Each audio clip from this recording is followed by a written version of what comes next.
तो गाइस कैसे आप सब लोग, द राइज ऑफ एम्परर के एपिसोड 01 के साथ हाजिर हूँ। एपिसोड की शुरुआत में एक सेक्टर का सीन दिखाया जाता है। सेक्टर के ऊपर नेम प्लेट लिखी होती है जहाँ पर क्लींजिंग इंसेंस एंशिएंट सेक्टर लिखा होता है और उसके सामने एक क्रो खड़ा होता है, एक क्रो ह्यूमन खड़ा होता है जिसे मास्टर क्रो कहते हैं। मास्टर क्रो वहाँ पर उसके नाम को देखकर काफी हैरान हो रहा होता है। इसके साथ ही वहाँ पर एक और मास्टर आता है जो कि इस सेक्टर का पैट्रियार्च होता है। तो वहाँ पर आता है, उसका नाम मिंग रेन होता है। तो मिंग रेन वहाँ पर आता है और कहता है, तो मास्टर क्रो आप भी यहाँ पर आए हैं। किसने इस बारे में सोचा था कि एक छोटा सा बच्चा जिसको आप ट्रेनिंग के लिए यहाँ पर लेकर आए थे, आज यहाँ पर इतना बड़ा हो चुका है कि वो अपना एक नया सेक्टर क्रिएट कर सकता है। उसने यहाँ पर अपना एक सेक्टर बना लिया और इसी के साथ ही मास्टर क्रो जो होते हैं अपने पास से डंडे को उसकी तरफ फेंकते हैं। वो डंडा उड़ता हुआ सीधा जाकर उसके मुंह के पास रुक जाता है क्योंकि मिंग रेन जो होता है अपनी पावर्स को यूज करते हुए उसे वहां पर रोक लेता है। साथ ही वो उस डंडे को अपने हाथ में पकड़ता है और कहता है कि मास्टर हमें ये डंडा बहुत अच्छी तरह से याद है। आपका ये डंडा जब आप पहली बार हम तीनों को यहाँ पर लेकर आए थे, आप मेरे साथ साथ ब्रदर ही और साथ में चिकन हेड को लेकर आए थे, आप हम तीनों को यहाँ पर लेकर आए इस जगह के ऊपर, आपने हमें यहाँ पर ट्रेनिंग देना स्टार्ट की। जब तक हम लोग पूरा दिन कल्टीवेट नहीं करते थे तब तक आप हमें डंडे के साथ मारते रहते थे। इस डंडे के साथ आपने बहुत ही बुरी तरह से पीटा है। हम इस डंडे को कैसे भूल सकते हैं? आपने हमें तब तक इस डंडे के साथ पीटा है जब तक हम लोग अपनी कल्टीवेशन की पीक पर नहीं पहुंच चुके और आज हम लोग अपने अपने सेक्टर्स बना रहे हैं। मास्टर क्रॉस की बात सुनने के बाद आगे से कहते हैं हम, और इस बात से मिंग रेन काफी ज्यादा हैरान होता है। फिर साथ ही मास्टर क्रो जब वहां से जाने लगते हैं तो वो से कहता है कि मास्टर क्रो मेरी बात सुने, मुझे नहीं पता कि आप कितना अरसा जी चुके हैं और अब आगे कितना अरसा जीने वाले हैं, क्योंकि आपके बारे में किसी को कुछ नहीं पता कि आपका लाइफ स्पैन कितना ज्यादा है।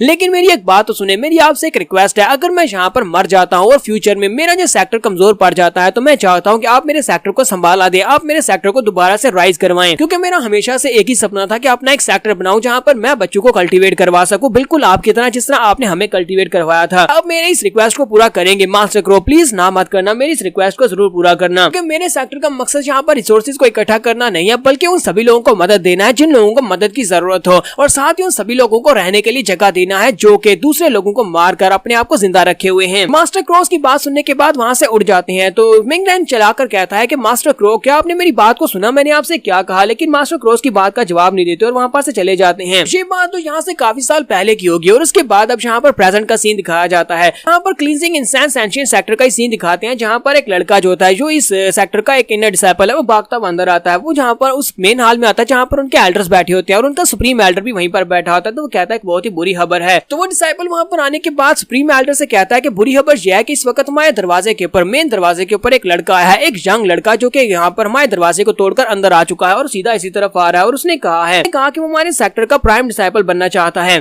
तो सुप्रीम एल्डर उसकी बात सुनने के बाद बिल्कुल खामोश होते हैं, जबकि उसके साथ सेकंड एल्डर बैठे होते हैं। सेकंड एल्डर उसे कहते हैं, अच्छा मुझे ये बताओ कि वो लड़का दरवाजे को तोड़कर अंदर आ गया तो वहाँ पर दरवाजे के ऊपर जो गार्ड्स थे वो डिसाइपल्स कहाँ पर चले गए? वो लोग उसे रोक क्यों नहीं रहे? चाहता हूँ कि जाकर उन गार्ड्स को बोलो कि उस लड़के को बुरी तरह से पीट कर उठाकर बाहर फेंक दो। उसे क्या लगता है कि वैसी मुंह उठाकर यहाँ पर आएगा, हम लोग उसे कोड डिसाइपल बना लेंगे। तो उनका डिसाइपल उनसे कहता है, लेकिन मास्टर हम लोग उसे रोक नहीं सकते क्योंकि उस लड़के के हाथ में एक टैबलेट है, एक टैबलेट जो कि क्लींजिंग इंसेंस सेक्टर का है, यानी कि हमारे सेक्टर का है, और हम उस टैबलेट को देखने के बाद उसे रोक नहीं पाए। ये बात सुनने के बाद ग्रैंड एल्डर से कहते हैं ठीक है उसे अंदर लेकर आओ, और इसी के साथ उन्हें बाहर से आवाज आती है, तुम्हें यहाँ पर इसे बेचने की जरूरत नहीं है क्योंकि मैं यहाँ पर पहले से आ चुका हूँ। ये हमारा हीरो जिसका नाम लीशी है, तो यहाँ पर आता है और उन लोगों से कहता है कि मैं यहाँ पर तुम्हारा प्राइम डिसाइपल बनने वाला हूँ, और एक प्राइम डिसाइपल यहाँ पर ग्रैंड एल्डर्स को रिपोर्ट करने के लिए आया है। तो सेकंड एल्डर से कहते हैं कि लड़के आए तुम आए कहाँ से हो? मुझे लगता है कि तुम ऐसी कहीं से मुंह उठाकर चले आए हो, तुम्हें पता भी है कि यहाँ पर तुम्हारे पास क्या क्वालिफिकेशंस होनी चाहिए तब तुम हमारे क्लींजिंग इंसेंस एंशिएंट सेक्टर के डिसाइपल बन सकते हो। तो मैं इसके बाद से इसे सिर्फ क्लींजिंग सेक्टर ही कहूंगा क्योंकि ये ज्यादा लंबा हो जाएगा। इसी के साथ ही हमारा लीजी जो था अपने पास से टोकन निकालता और कहता है कि तुम सभी लोगों को ये बात तो पता होगी कि इमॉर्टल एम्परर मिंग रेन ने यहाँ पर एक रूल बनाया था। उन्होंने एक रूल बनाया था कि जिसके पास भी ये वाला टोकन, ये ऑर्डर होगा तो यहाँ पर वीआईपी की तरह ट्रीट किया जाएगा। तुम लोग इस क्लींजिंग सेक्टर में उसे वीआईपी की तरह ट्रीट करोगे और उसकी एक रिक्वेस्ट को पूरा करोगे, और मैं यहाँ पर तुम लोगों से एक रिक्वेस्ट कर रहा हूँ और मेरी वो रिक्वेस्ट ये है कि मैं यहाँ पर तुम्हारा कोड डिसाइपल बनना चाहता हूँ। तो सुप्रीम एल्डर उसे कहते हैं कि मुझे ये बताओ क्या तुम इस बात को कंफर्म कर सकते हो कि तुम्हारे हाथ में जो ऑर्डर, जो टैबलेट है वो वाकई में रियल है? तो इसी के साथ ही हमारा लीजी उस ऑर्डर को उसकी तरफ फेंक देता है और कहता है कि तुम यहाँ पर खुद ही चेक कर सकते हो,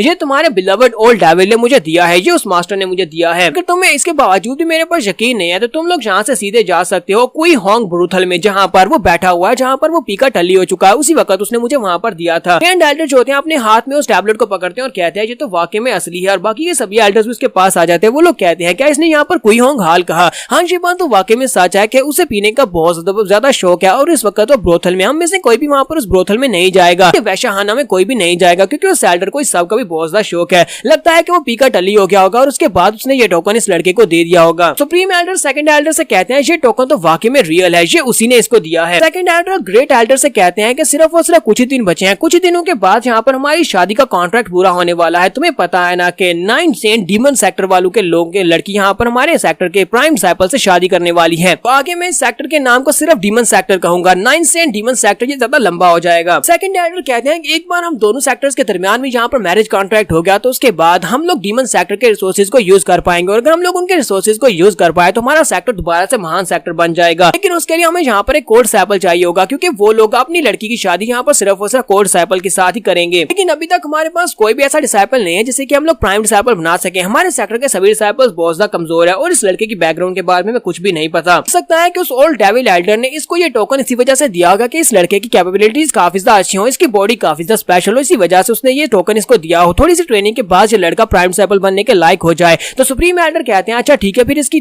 पावर्स को चेक कर लेते हैं। वो अपनी पावर्स को यूज करते हैं, वहां पर एक मैजिक मिरर बुलाते हैं और कहते हैं कि हम लोग इसकी कल्टीवेशन और इसकी बॉडी को चेक कर लेते हैं कि इसके पास क्या कुछ है। और वो मिरर ऑफ ट्रूथ जो होता है उसको उसकी तरफ आगे भेजते हैं, उसके अंदर से लाइट निकलती है जो कि हमारी लीजी की बॉडी के ऊपर पड़ती है। जब वो लाइट लीजी की बॉडी के ऊपर पड़ती है, इसी के साथ ही वो देखते हैं कि उसकी बॉडी के अंदर क्या कुछ है, तो उन्हें दिखाई देता है कि इस लड़के के पास मॉर्टल फिजिक है, मॉर्टल लाइफ व्हील और साथ ही मॉर्टल फेट पैलेस है। ये सब कुछ देखने के बाद सेकंड एल्डर चिल्लाकर कहते हैं कि बकवास, यहाँ पर हो क्या रहा है, ये लड़का तो एक कचरे से ज्यादा कुछ भी नहीं है। इस लड़के के पास जो कुछ भी है वो सब कुछ देखने के बाद यहाँ पर यही साबित होता है कि ये लड़का कभी कल्टीवेट भी नहीं कर पाएगा, यानी कि इसके पास कल्टीवेशन की पावर भी नहीं है, ना ही ये कभी कल्टीवेट कर सकता है। और इसके बावजूद इस लड़के को लगता है कि हम लोग इसे अपना प्राइम डिसाइपल बना सकते हैं। तो ग्रैंड एल्डर भी हमारे लीजी से कहते हैं कि लड़के, तुमने यहाँ पर सुन लिया ना कि तुम्हारे पास जो क्वालिफिकेशंस हैं वो तो एक डिसाइपल बनने के लायक भी नहीं है। अगर तुम चाहो तो हम तुम्हें यहाँ पर अपना आउटर डिसाइपल बना सकते हैं सिर्फ और सिर्फ इस टोकन की वजह से, लेकिन अब तुम्हें यहाँ पर प्राइम डिसाइपल कभी भी नहीं बना सकते हो, ना ही तुम प्राइम डिसाइपल बनने के लायक हो। तुम्हारे लीजी के साथ जो डिसाइपल खड़ा होता है वो उसे कहता है कि मुझे लगता है कि तुम्हें गिव अप नहीं करना चाहिए, क्योंकि तुम्हारे पास क्वालिफिकेशंस बहुत ज्यादा लो है, लेकिन आउटर डिसाइपल बनने के बाद अगर तुम बहुत ज्यादा मेहनत करोगे, हार्ड वर्क करोगे, तो मुझे लगता है कि तुम यहाँ पर काफी कुछ अचीव कर सकते हो। प्राइम डिसाइपल तो नहीं बन पाओगे लेकिन काफी कुछ अचीव कर सकते हो। लीजी उसे कहता है कि नहीं, मैं ऐसा बिल्कुल भी नहीं कर सकता। और इसी के साथ ही लीजी उसे कहता है तुम लोग जहाँ पर इस तरह अपने वैल्यूड गेस्ट को ट्रीट करते हो, मैंने तुम्हें कहा ना कि मेरे पास टोकन और मैं तुम्हारा वीआईपी गेस्ट हूँ। इसी के साथ ही हमारा लीजी आगे बढ़ता और कहता है कि मैं यहाँ पर तुम्हें बताता हूँ कि तुम्हारे इस सेक्टर की क्लींजिंग सेक्टर की टीचिंग्स क्या है। और इसी के साथ ही उन्हें टीचिंग्स के बारे में बताता है कि यहाँ पर टीचिंग्स क्या है। बताता है कि यहाँ पर कल्टीवेट करने के लिए तुम्हारा दिल साफ होना चाहिए, अगर तुम्हारा दिल साफ है तभी तुम यहाँ पर कल्टीवेट कर सकते हो, और एक कल्टीवेटर बनने के लिए तुम्हें ईमानदार होना बहुत ज्यादा जरूरी है। वो यहाँ पर काफी सारी बातें करता है और मैं इन बातों को काफी ज्यादा स्किप करने वाला हूँ। तो वो उनसे कहता है कि ये सब कुछ जो है ये सब कुछ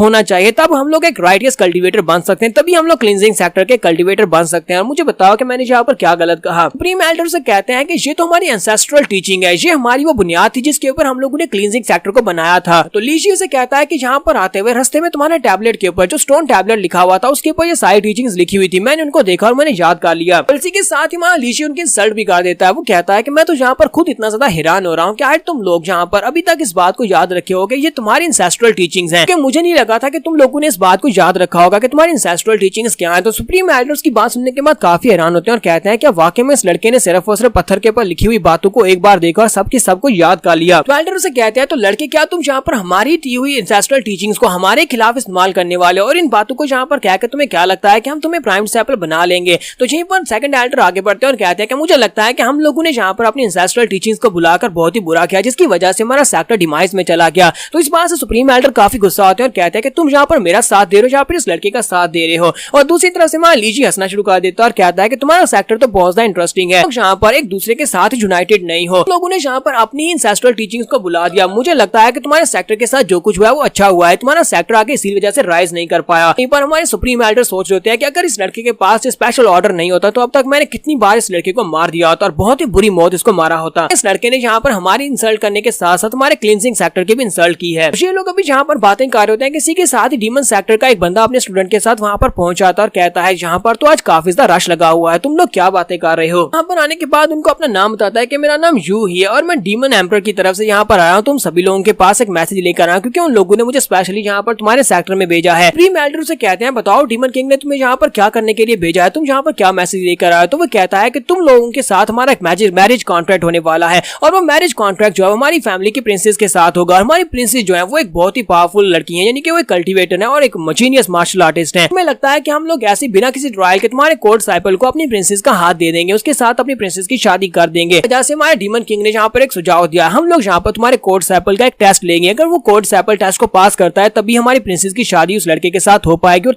हम दोनों के सेक्टर के दरमियान में समझौता हो पाएगा। इसके साथ हमारा लीजी वहाँ पर हंसना शुरू कर देता है और कहता है जरा देखो तो सही, यहाँ पर इनका डीमन सेक्टर जो कि पहले बहुत ज्यादा कमजोर हुआ करता था और इसे सर्वाइव करने के लिए हमारे क्लींजिंग सेक्टर की मदद की जरूरत थी। आज यहाँ पर डीमन सेक्टर के लोग यहाँ पर आकर हमें बता रहे हैं कि वो हमारे कोर्ट सैपल की ट्रायल टेस्ट लेंगे ताकि वो प्रिंसेस के साथ शादी करने के लायक हो। मुझे लगता है कि यहाँ पर डीमन सेक्टर के लोग हमारा मजाक उड़ाना चाहते हैं और इस बात से यूहू काफी ज्यादा गुस्सा हो जाते हैं। एल्डर यूहू से कहते हैं कि तुम्हारी हिम्मत कैसे हमारे सेक्टर के बारे में इस तरह की बात करने की, और वो अपनी पावर्स को रिलीज करते हैं और आइस क्रिस्टल्स बनाकर हमारे लीजी के ऊपर अटैक कर देते हैं और वो सारे आइस क्रिस्टल्स होते हैं लीजी की तरफ आगे बढ़ते हैं। तो यहाँ पर हम लोग अपनी एपिसोड 01 का एंड करेंगे। नेक्स्ट एपिसोड में देखेंगे क्या ये वाकई में हमारे लीजी को अपना कोर्ट सैपल बना लेंगे, क्योंकि लीजी के पास बहुत ही बेसिक बॉडी और ना ही वो कल्टीवेट कर सकता है, ना ही उसके पास कल्टीवेशन की कोई पावर्स भी हैं। तो एपिसोड की एक्सप्लेनेशन अच्छी लगी हो तो कमेंट करके जरूर बताइएगा। चैनल को सब्सक्राइब कर दें, वीडियो को लाइक और शेयर कर दें। शुक्रिया।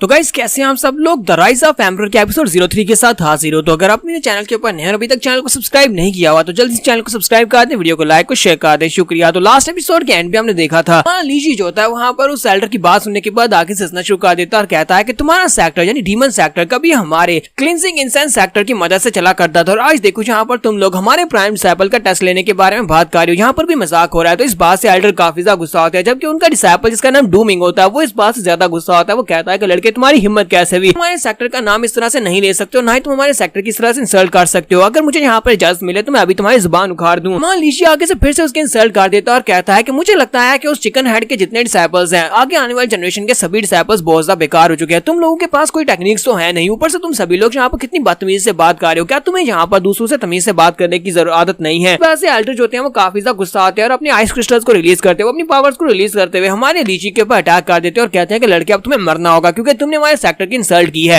तो जब वो क्रिस्टल तुम्हारे लीजी की तरफ आगे बढ़ होते हैं वहां पर धमाका होता है और इसी के साथ दिखाते हैं कि सुप्रीम एल्डर और सेकंड एल्डर दोनों वहां पर उसके सामने आकर खड़े होते हैं। तो उन दोनों ने वहां पर अटैक को ब्लॉक कर लिया होता है। तो सेकंड एल्डर कहते हैं कि लड़के तुम अपनी जगह से क्यों नहीं हिले, लगता है कि तुम्हें पहले से पता था कि हम लोग यहाँ पर तुम्हें जरूर बचाएंगे। लीजी उन लोगों से कहता है कि हाँ मुझे पहले से पता था कि तुम लोग यहाँ पर बीच में आकर मुझे जरूर बचाओगे, क्योंकि अगर तुम लोग यहाँ पर मुझे नहीं बचाते तो फिर तो हमारे सेक्टर की बहुत ज्यादा इंसल्ट हो जाती। इसी के साथ ही डीमन सेक्टर का जो एल्डर होता है वो गुस्से के साथ उन लोगों से कहता है कि तुम लोग यहाँ पर क्या कर रहे हो, इस लड़के ने यहाँ पर हमारे सेक्टर का नाम खराब किया, इसने हमारे सेक्टर की इंसल्ट की और तुम लोग यहाँ पर इसको प्रोटेक्ट कर रहे हो। क्या तुम लोग यहाँ पर हमारे डीमन सेक्टर के खिलाफ जाना चाहते हो? तो सुप्रीम एल्डर उसे कहते हैं कि गार्डियन यू, मुझे लगता है कि तुम्हें यहाँ पर पहले अपने डिसाइपल के बारे में सोचना चाहिए कि उसने यहाँ पर इसके साथ किस तरह से बात की है। क्या तुम चाहते हो कि तुम यहाँ पर हमारे क्लींजिंग इंसेंस सेक्टर में किसी को मार डालो, वो भी एक डिसाइपल को जो कि तुमसे बहुत ज्यादा इंफीरियर है? जबकि डूमिंग वहाँ पर सोच रहा होता है कि ये लड़का कुछ ज्यादा एटीट्यूड के साथ बात कर रहा है, जहाँ पर एल्डर इसको प्रोटेक्शन दे रहे हैं, लेकिन अगर मैं यहाँ पर इसे चैलेंज करता हूँ तो फिर इसे मुझसे फाइट करना पड़ेगी। इसके साथ ही वो अपने मास्टर से कहता है कि मास्टर आपको यहाँ पर इस लड़के से फाइट करने की जरूरत नहीं है, ना इसे सजा देने की जरूरत है। आपकी जगह के ऊपर आपका ये डिसाइपल इस लड़के से फाइट करना चाहता है। उसके मास्टर से कहते हैं हाँ ठीक है तुम इसे चैलेंज करके देख लो। तो इसी के साथ ही डूमिंग कहता है कि लड़के मैं यहाँ पर तुम्हें चैलेंज करता हूँ, अगर तुम यहाँ पर इतनी हिम्मत रखते हो कि मुझसे फाइट कर सको तो फिर मेरे चैलेंज को एक्सेप्ट करो, मुझसे फाइट करो। मान लीजिए उसे कहता है कि तुम्हें मरने की इतनी ज्यादा जल्दी है तो फिर ठीक है मैं यहाँ पर तुम्हारे चैलेंज को एक्सेप्ट कर लेता हूँ। ठीक है तुम्हारे चैलेंज को एक्सेप्ट किया। तो सुप्रीम डीमन कहते हैं कि ये लड़का यहाँ पर क्या कर रहा है, लेकिन एल्डर कहते हैं कि इस लड़के के पास कल्टीवेशन तो है नहीं, लेकिन इसके पास हिम्मत बहुत ज्यादा है जो इसने यहाँ पर डूमिंग के चैलेंज को एक्सेप्ट कर लिया। इसी के साथ ही एल्डर कहते हैं कि दो अलग अलग सेक्टर के डिसाइपल्स ने यहाँ पर एक दूसरे को चैलेंज किया और दोनों ने चैलेंज को एक्सेप्ट किया। तो फिर ठीक है हम लोग यहाँ पर इनके चैलेंज की रिस्पेक्ट करेंगे और इन दोनों का यहाँ पर मैच करवाएंगे, इनके लिए अरीना को सेटअप करवाया जाए। इसी के साथ ही सुप्रीम एल्डर लीजी से कहता है कि लड़के इस बार वो एंशिएंट ऑर्डर तुम्हें बचा नहीं पाएगा, क्योंकि अगर यहाँ पर चैलेंज के दौरान ये लड़का तुम्हें जान से भी मार डालता है तब भी हम लोग बीच में आकर तुम्हें बचा नहीं पाएंगे। तुम्हारा लीजी से कहता है कि मैं बस यही चाहता था कि यहाँ पर फाइट हो और उसके बाद देखना तुम लोगों को पता चल जाएगा कि मैं उतना भी खराब नहीं हूँ, यानी इतना भी कचरा नहीं हूँ। लीजी के साथ जो दूसरा डिसाइपल होता है जिसका नाम हुरैन होता है, सुप्रीम एल्डर जो होते हैं हुरैन को उसके साथ भेजते हैं। तो लीजी को अपने साथ लेकर वेपन डिपार्टमेंट में जाता है और वहां पर जाकर वो कहता है कि तुम यहाँ पर फाइट के लिए तुमने चैलेंज को एक्सेप्ट कर लिया, लेकिन तुम्हारे पास एक वेपन भी नहीं है। तुम यहाँ पर से कौन से वेपन को चूज करने वाले हो, तुम्हें वेपन चलाना आता भी है या नहीं, क्योंकि तुम्हारे पास कल्टीवेशन ही नहीं है। मुझे लगता है कि तुम्हें ये चैलेंज को एक्सेप्ट नहीं करना चाहिए। मुझे लगता है कि तुम्हारे पास वो स्पेशल टोकन है हमारे सेक्टर का, उस टोकन को यूज करते हुए तुम अपनी एक ख्वाहिश ले सकते हो और उस ख्वाहिश के मुताबिक तुम जाकर सुप्रीम एल्डर से कह सकते हो कि तुम्हें इस चैलेंज को नहीं करना और तुम यहाँ पर जिंदा बच सकते हो। लीजिए उसे कहता है कि नहीं, मैं ऐसा बिल्कुल भी नहीं होने दूंगा, मैं यहाँ पर प्राइम डिसाइपल बनने के लिए आया हूँ। तुम्हें क्या लगता है कि प्राइम डिसाइपल होने के नाते मैं किसी एक आम से छोटे से लड़के से चैलेंज को हार सकता हूँ या फिर पीछे हट सकता हूँ? ऐसा बिल्कुल भी नहीं होगा। फिर साथ ही उसे कहता है कि मुझे ये बताओ कि तुम्हारा सेक्टर जो है ये इतना ज्यादा घटिया हो चुका है कि यहाँ पर कोई काम का वेपन भी नहीं है, यहाँ पर तो बहुत ही लो लेवल के और बहुत ही घटिया से वेपन रखे हुए हैं। हुरैन उसे कहता है कि ये तुम क्या बकवास किए जा रहे हो, यहाँ पर जितने वेपन रखे हुए सारे के सारे हाई ग्रेड के वेपन हैं। हमारे सेक्टर के पास सारे अच्छे अच्छे वेपन है, यहाँ पर जितने टंगे हुए वेपन तुम्हें दिखाई देते हैं। अगर तुम लेना चाहो तो यहाँ से ले सकते हो, अगर नहीं लेना तो फिर जाओ यहाँ से। इस वक्त तुम्हारे सामने जितने वेपन है, अगर ये तुम्हारी पसंद के नहीं है और तुम्हें लगता है कि ये लो क्वालिटी के, तो फिर यहाँ पर और कोई भी वेपन नहीं है, हमारे पास बस यही है। तो इसी के साथ हमारा बायरोंग ने लीजियो जो होता है वो आगे बढ़ता है, जाकर के ऊपर एक बॉक्स पड़ा होता है, वो उस बॉक्स के अंदर से वेपन्स को निकालना शुरू कर देता है, क्योंकि उसके अंदर भी काफी सारे वेपन्स बड़े होते हैं, लेकिन वो सारे के सारा कचरा होता है। हुरैन उसे कहता है कि तुम वहां पर से क्या ढूंढ रहे हो, वहां पर हम लोगों ने सिर्फ कचरा फेंका हुआ है। तो इसी के साथ हमारा लीजी कहता है कि ये काफी ज्यादा काम की चीज है और उसे वहां पर से एक वेपन मिल जाता है। हुरैन उसे कहता है कि तुम्हें यहाँ पर से क्या मिला, क्या कचरे के अंदर से भी कोई अच्छा वेपन मिल सकता है? तो हमारे कीजी को वहां पर से एक डंडा मिलता है जो कि जला हुआ होता है, वहां पर एक जला हुआ डंडा बड़ा होता है। तो वो उस डंडे को उठा लेता है और कहता है कि ये वेपन काफी ज्यादा अच्छा है, मैं इसी वेपन को यूज करूंगा। हुरैन उसे कहता है कि कहीं तुम्हारा दिमाग तो नहीं खराब हो गया, तुम यहाँ पर एक डंडे को यूज करने वाले और वो भी जला हुआ है, देखो तो जरा इसकी हालत क्या हो चुकी है। उसके बाद नेक्स्ट सीन में अरीना का दिखाया जाता है, जहाँ पर डूमिंग और हमारे लीजी के दरमियान में फाइट होने वाली है। तो सभी लोग वहां पर पहुंच चुके होते हैं और इसी के साथ एक कैल्डर जो कि उनके यहाँ पर रेफरी बनने वाले हैं, वो कहते हैं यहाँ पर इस मैच के दौरान कोई भी रिस्ट्रिक्शंस नहीं है, तुम दोनों जैसे वेपन्स को यूज करना चाहो वैसे वेपन्स को यूज कर सकते हो। और अगर यहाँ पर दोनों फाइट करते हुए किसी एक को मार देते हैं तो दूसरे के ऊपर इल्जाम नहीं आएगा। और तुम लोग यहाँ पर लाइफ एंड डेथ का मैच तो नहीं है, लेकिन अगर कोई सरेंडर करना चाहता है तो वो कर सकता है, लेकिन अगर दूसरा यहाँ पर फाइट करते हुए हार मान लेता है, दूसरा यहाँ पर इतना जख्मी हो जाता है कि दोबारा उठ नहीं सकता, तब भी जब मैच खत्म हो जाएगा। मास्टर मोश यहाँ पर आज तुम्हारा रेफरी हूँ। एक तरफ से डीमन सेक्टर का जूनियर डिसाइपल जिसका नाम डूमिंग है और दूसरी तरफ से हमारे सेक्टर का डिसाइपल जिसका नाम लीजी है, दोनों यहाँ पर आपस में फाइट करने वाले हैं। तो मास्टर हु अपने डिसाइपल से कहते हैं कि मैं चाहता हूँ कि इस लड़के को बहुत ज्यादा टॉर्चर करो, तुम्हें फाइट करते हुए इसको इतनी बुरी तरह से मारना है कि जिसे अपने किए के ऊपर पछतावा हो कि इसने यहाँ पर हमारे डीमन सेक्टर की इंसल्ट कैसे की। दूसरी तरफ से सुप्रीम एल्डर्स होते हैं, वो सोच रहे होते हैं कि अब यहाँ पर हम लोग क्या करेंगे। मुझे लगता है कि हमारे लिए यही रास्ता बिल्कुल बेहतर था कि हमने इन दोनों को यहाँ पर फाइट करने दी है। डूमिंग काफी ज्यादा स्पेशल है क्योंकि वो काफी अरसे से कल्टीवेट कर रहा है और ऊपर से इस लड़के के पास बिल्कुल भी कल्टीवेशन नहीं है। अगर वो इस लड़के को यहाँ पर हरा देता है तो हम लोग इस लड़के को उठाकर बाहर फेंक देंगे, ये सीक्रेट ऑर्डर भी इसको बचा नहीं पाएगा और हमें यहाँ पर इसको अपना प्राइम डिसाइपल नहीं बनाना पड़ेगा। ये आइडिया काफी ज्यादा अच्छा है। और इसी के साथ ही मास्टर मो कहता है ठीक है तुम लोग फाइट स्टार्ट कर सकते हो। जैसे वहां पर फाइट स्टार्ट होती है, इसी के साथ डूमिंग बड़ी तेजी के साथ जंप करते हुए तलवार लेकर आगे बढ़ता है और उसकी तलवार जो होती है वो जाकर सीधी हमारे लीजी के कंधे के ऊपर लगती है। हमारे लीजी के कंधे के साथ यानी उसके गर्दन के पास जब गुजरती है तो वहां पर उसकी गर्दन से ब्लड निकलना शुरू हो जाता है। सेकंड एल्डर कहते हैं कि डीमन सेक्टर का ये लड़का जो है इसकी मूवमेंट्स तो काफी ज्यादा तेज है, इसकी एज के हिसाब से इसकी कल्टीवेशन काफी ज्यादा बेहतर है। जबकि हुरैन से कहता है कि ब्रदर लीजी प्लीज वहां पर खड़े मत रहो, कुछ तो करो। और मास्टर सुप्रीम एल्डर जो होते हैं वहां पर सोच रहे होते हैं कि ये लड़का यहाँ पर ट्रू जैंग टेक्निक को यूज कर रहा है। डीमन सेक्टर के लोगों की स्पेशल टेक्निक ट्रू जैंग टेक्निक है। इसके साथ ही डूमिंग फिर से अपनी तलवार लेकर सामने की तरफ बहुत सारे स्टैब्स करता है और इस बार में जब स्टैब करता है तो उसकी बॉडी के ऊपर बहुत सारे कट लगते हैं, यानी कि हमारे हीरो की बॉडी के ऊपर बहुत सारे कट्स लगते हैं। हुरैन कहता है कि मुझे लगता है कि यहाँ पर कोई डुअल नहीं हो रही बल्कि यहाँ पर सिंगल तरफ से फाइट हो रही है। एक तरफ से डूमिंग उसके ऊपर अटैक किया जा रहा है जबकि लीजी वहां पर कुछ कर भी नहीं पा रहा। मुझे लगता है कि उसे टॉर्चर कर रहा है। तो सुप्रीम एल्डर से कहते हैं कि इस लड़के ने जानबूझकर इस फाइट को मोल लिया है, यानी कि उसने खुद चैलेंज को एक्सेप्ट किया था, उसे भुगतना पड़ेगा। तो डूमिंग भी काफी ज्यादा खुश होता है कि वो यहाँ पर इसको टॉर्चर कर रहा है, तो वो हंसना शुरू कर देता है और कहता है कि अभी ये खत्म नहीं हुआ, तुम्हें क्या लगता है कि हम इतनी आसानी से तुम्हें छोड़ देंगे। और इसी के साथ ही वो फिर से उसके ऊपर अटैक करना स्टार्ट करता है। इस बार वो फिर से तलवार को घुमाते हुए जब उसके ऊपर अटैक करता है तो बार बार उसकी बॉडी के ऊपर स्टैब करता है और लीजी की बॉडी के ऊपर जगह जगह के ऊपर कट्स लग रहे होते हैं, लेकिन उसके अटैक्स जो होते हैं वो सेम एक ही जगह के ऊपर बार बार लग रहे होते हैं, जिसकी वजह से हमारा लीजी पीछे की तरफ बढ़ता जाता है। मास्टर मो कहता है कि जरा इस लड़के की प्रिसीजन तो देखो, ये बार बार एक ही जगह के ऊपर अटैक कर रहा है, जहां पर पहले इसने कट लगाया था सेम उसी जगह के ऊपर ये दोबारा से कट लगा रहा है। इस लड़के डूमिंग की स्पीड और साथ में स्ट्रेंथ काफी ज्यादा इंक्रेडिबल है। लीजी जो होता है वो काफी ज्यादा पीछे की तरफ हट जाता है और लंबे लंबे सांस ले रहा होता है, जबकि डूमिंग से कहता है कि अब तुम्हें समझ आए कि हम दोनों के पावर लेवल में और दोनों की कल्टीवेशन में कितना बड़ा डिफरेंस है और तुम्हारी हिम्मत कैसे भी यहाँ पर हमारे सेक्टर की इंसल्ट करने की। हालांकि तुमने बहुत बड़ा क्राइम किया, लेकिन इसके बावजूद मैं यहाँ पर तुम्हारे पर तरस खाऊंगा, तुम्हें जान से नहीं मारूंगा, लेकिन इस लास्ट ट्राई के साथ मैं इस मैच को खत्म करने वाला हूँ। तो लीजी उसे कहता है कि हाँ क्यों नहीं, और इसी के साथ ही डूमिंग अपनी तलवार लेकर उसके ऊपर अटैक करने के लिए आगे बढ़ता है। जैसे वो अपनी तलवार लेकर उसके करीब पहुंचता है और कहता है कि मर जाओ, और डूमिंग की तलवार जो होती है वो सीधी जाकर उसकी बॉडी के अंदर धंस जाती है। जैसे वो उसकी बॉडी के अंदर धंस जाती है, इसी के साथ ही डूमिंग उसे कहता है कि ठीक है अब तुम यहाँ पर आराम से सो सकते हो क्योंकि तुम्हारी जिंदगी यहाँ पर खत्म हुई। दूसरी दुनिया में जाने के बाद मेरा नाम याद रखना कि तुम्हें यहाँ पर किसने मारा था, तुम्हें मारने वाला डीमन सेक्टर का एक स्टूडेंट था जिसका नाम डूमिंग था। और इसी के साथ हम लोग यहाँ पर एपिसोड 2 का एंड करेंगे। एपिसोड का एक्सप्लेनेशन अच्छी लगी हो तो कमेंट करके जरूर बताइएगा। चैनल को सब्सक्राइब कर दे, वीडियो को लाइक शेयर कर दें। शुक्रिया।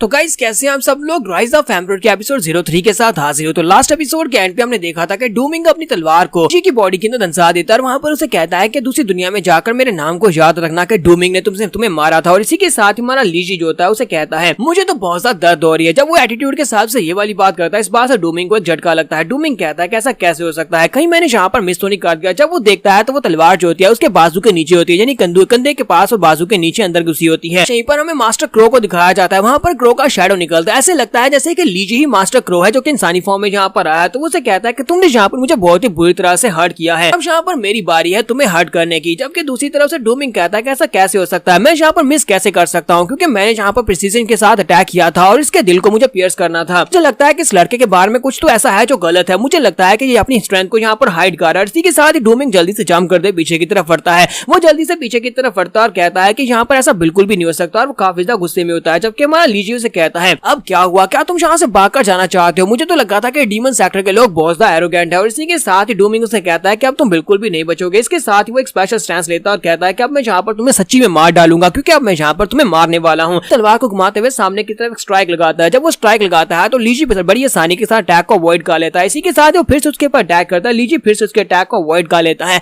वो फिर से अटैक करता है, लीजी फिर से अटैक को अवॉइड कर लेता है, क्योंकि हमारा लीजी अब यहाँ पर उसके सारे के सारे अटैक्स को अवॉइड कर रहा था। डूमिंग कहता है कि ऐसा कैसे हो सकता है, तुम मेरे सभी अटैक्स को अवॉइड कैसे कर सकते हो? तो हमारा लीजी उसे कहता है लगता है कि तुम एक बहुत ज्यादा नौसीखी हो, तुम्हें पता ही नहीं है कैसे अटैक करना है। इसी तरफ से मास्टर हु भी इस बात से काफी हैरान होते हैं और कहते हैं कि ये लड़का इतना भी बुरा नहीं है। ये यहाँ पर डूमिंग के सभी अटैक्स को अवॉइड किया जा रहा है। हालांकि पहले इसने सभी के सभी अटैक्स इसकी अपनी बॉडी के ऊपर लिए थे और ये जख्मी भी हुआ था। जबकि हुरैन इस बात से काफी ज्यादा खुश होता है और कहता है कि ब्रदर लीजी ये तो वाकई में काफी ज्यादा कमाल का है। जबकि सुप्रीम एल्डर कहते हैं कि मुझे समझ नहीं आ रही कि इस लड़के ने यहाँ पर क्या किया, क्योंकि ये लड़का यहाँ पर पहले उसके अटैक्स को फेस कर रहा था और वो सभी के सभी अटैक्स उसकी बॉडी के ऊपर हिट हो रहे थे और उसे पता चल गया कि वो बार बार एक ही जगह के ऊपर अटैक कर रहा है, यानी कि उसके अटैक पैटर्न को इस लड़के ने मेमोराइज कर लिया और उसे पता है कि वो बार बार एक ही टेक्निक के साथ कहां पर अटैक करेगा। इसी वजह से उसके लिए अटैक्स को अवॉइड करना आसान हो गया। इसका मतलब यह है कि इस लड़के की मेमोरी बहुत ज्यादा शार्प है, ये जिस भी चीज को देखता है उसको बड़ी आसानी से याद कर लेता है। अगर वाकई में यही इसका टैलेंट है कि ये सभी चीजों को बड़ी आसानी से मेमोराइज कर सकता है, तो इसका मतलब यह है कि ये फ्यूचर में एक बहुत ही बड़ा मार्शल आर्टिस्ट बन सकता है, ये सभी मार्शल आर्ट्स की टेक्निक्स को कॉपी कर ले। सुप्रीम एल्डर कहते हैं लेकिन अफसोस कि ये लड़का फ्यूचर तक पहुंचेगा ही नहीं, क्योंकि इस लड़के के पास फाइट बैक करने की स्ट्रेंथ नहीं है, इसके पास कोई भी मार्शल आर्ट्स का स्किल नहीं है जिसके साथ ये सामने वाले ओपोनेंट को हरा सके। हालांकि इसने इसके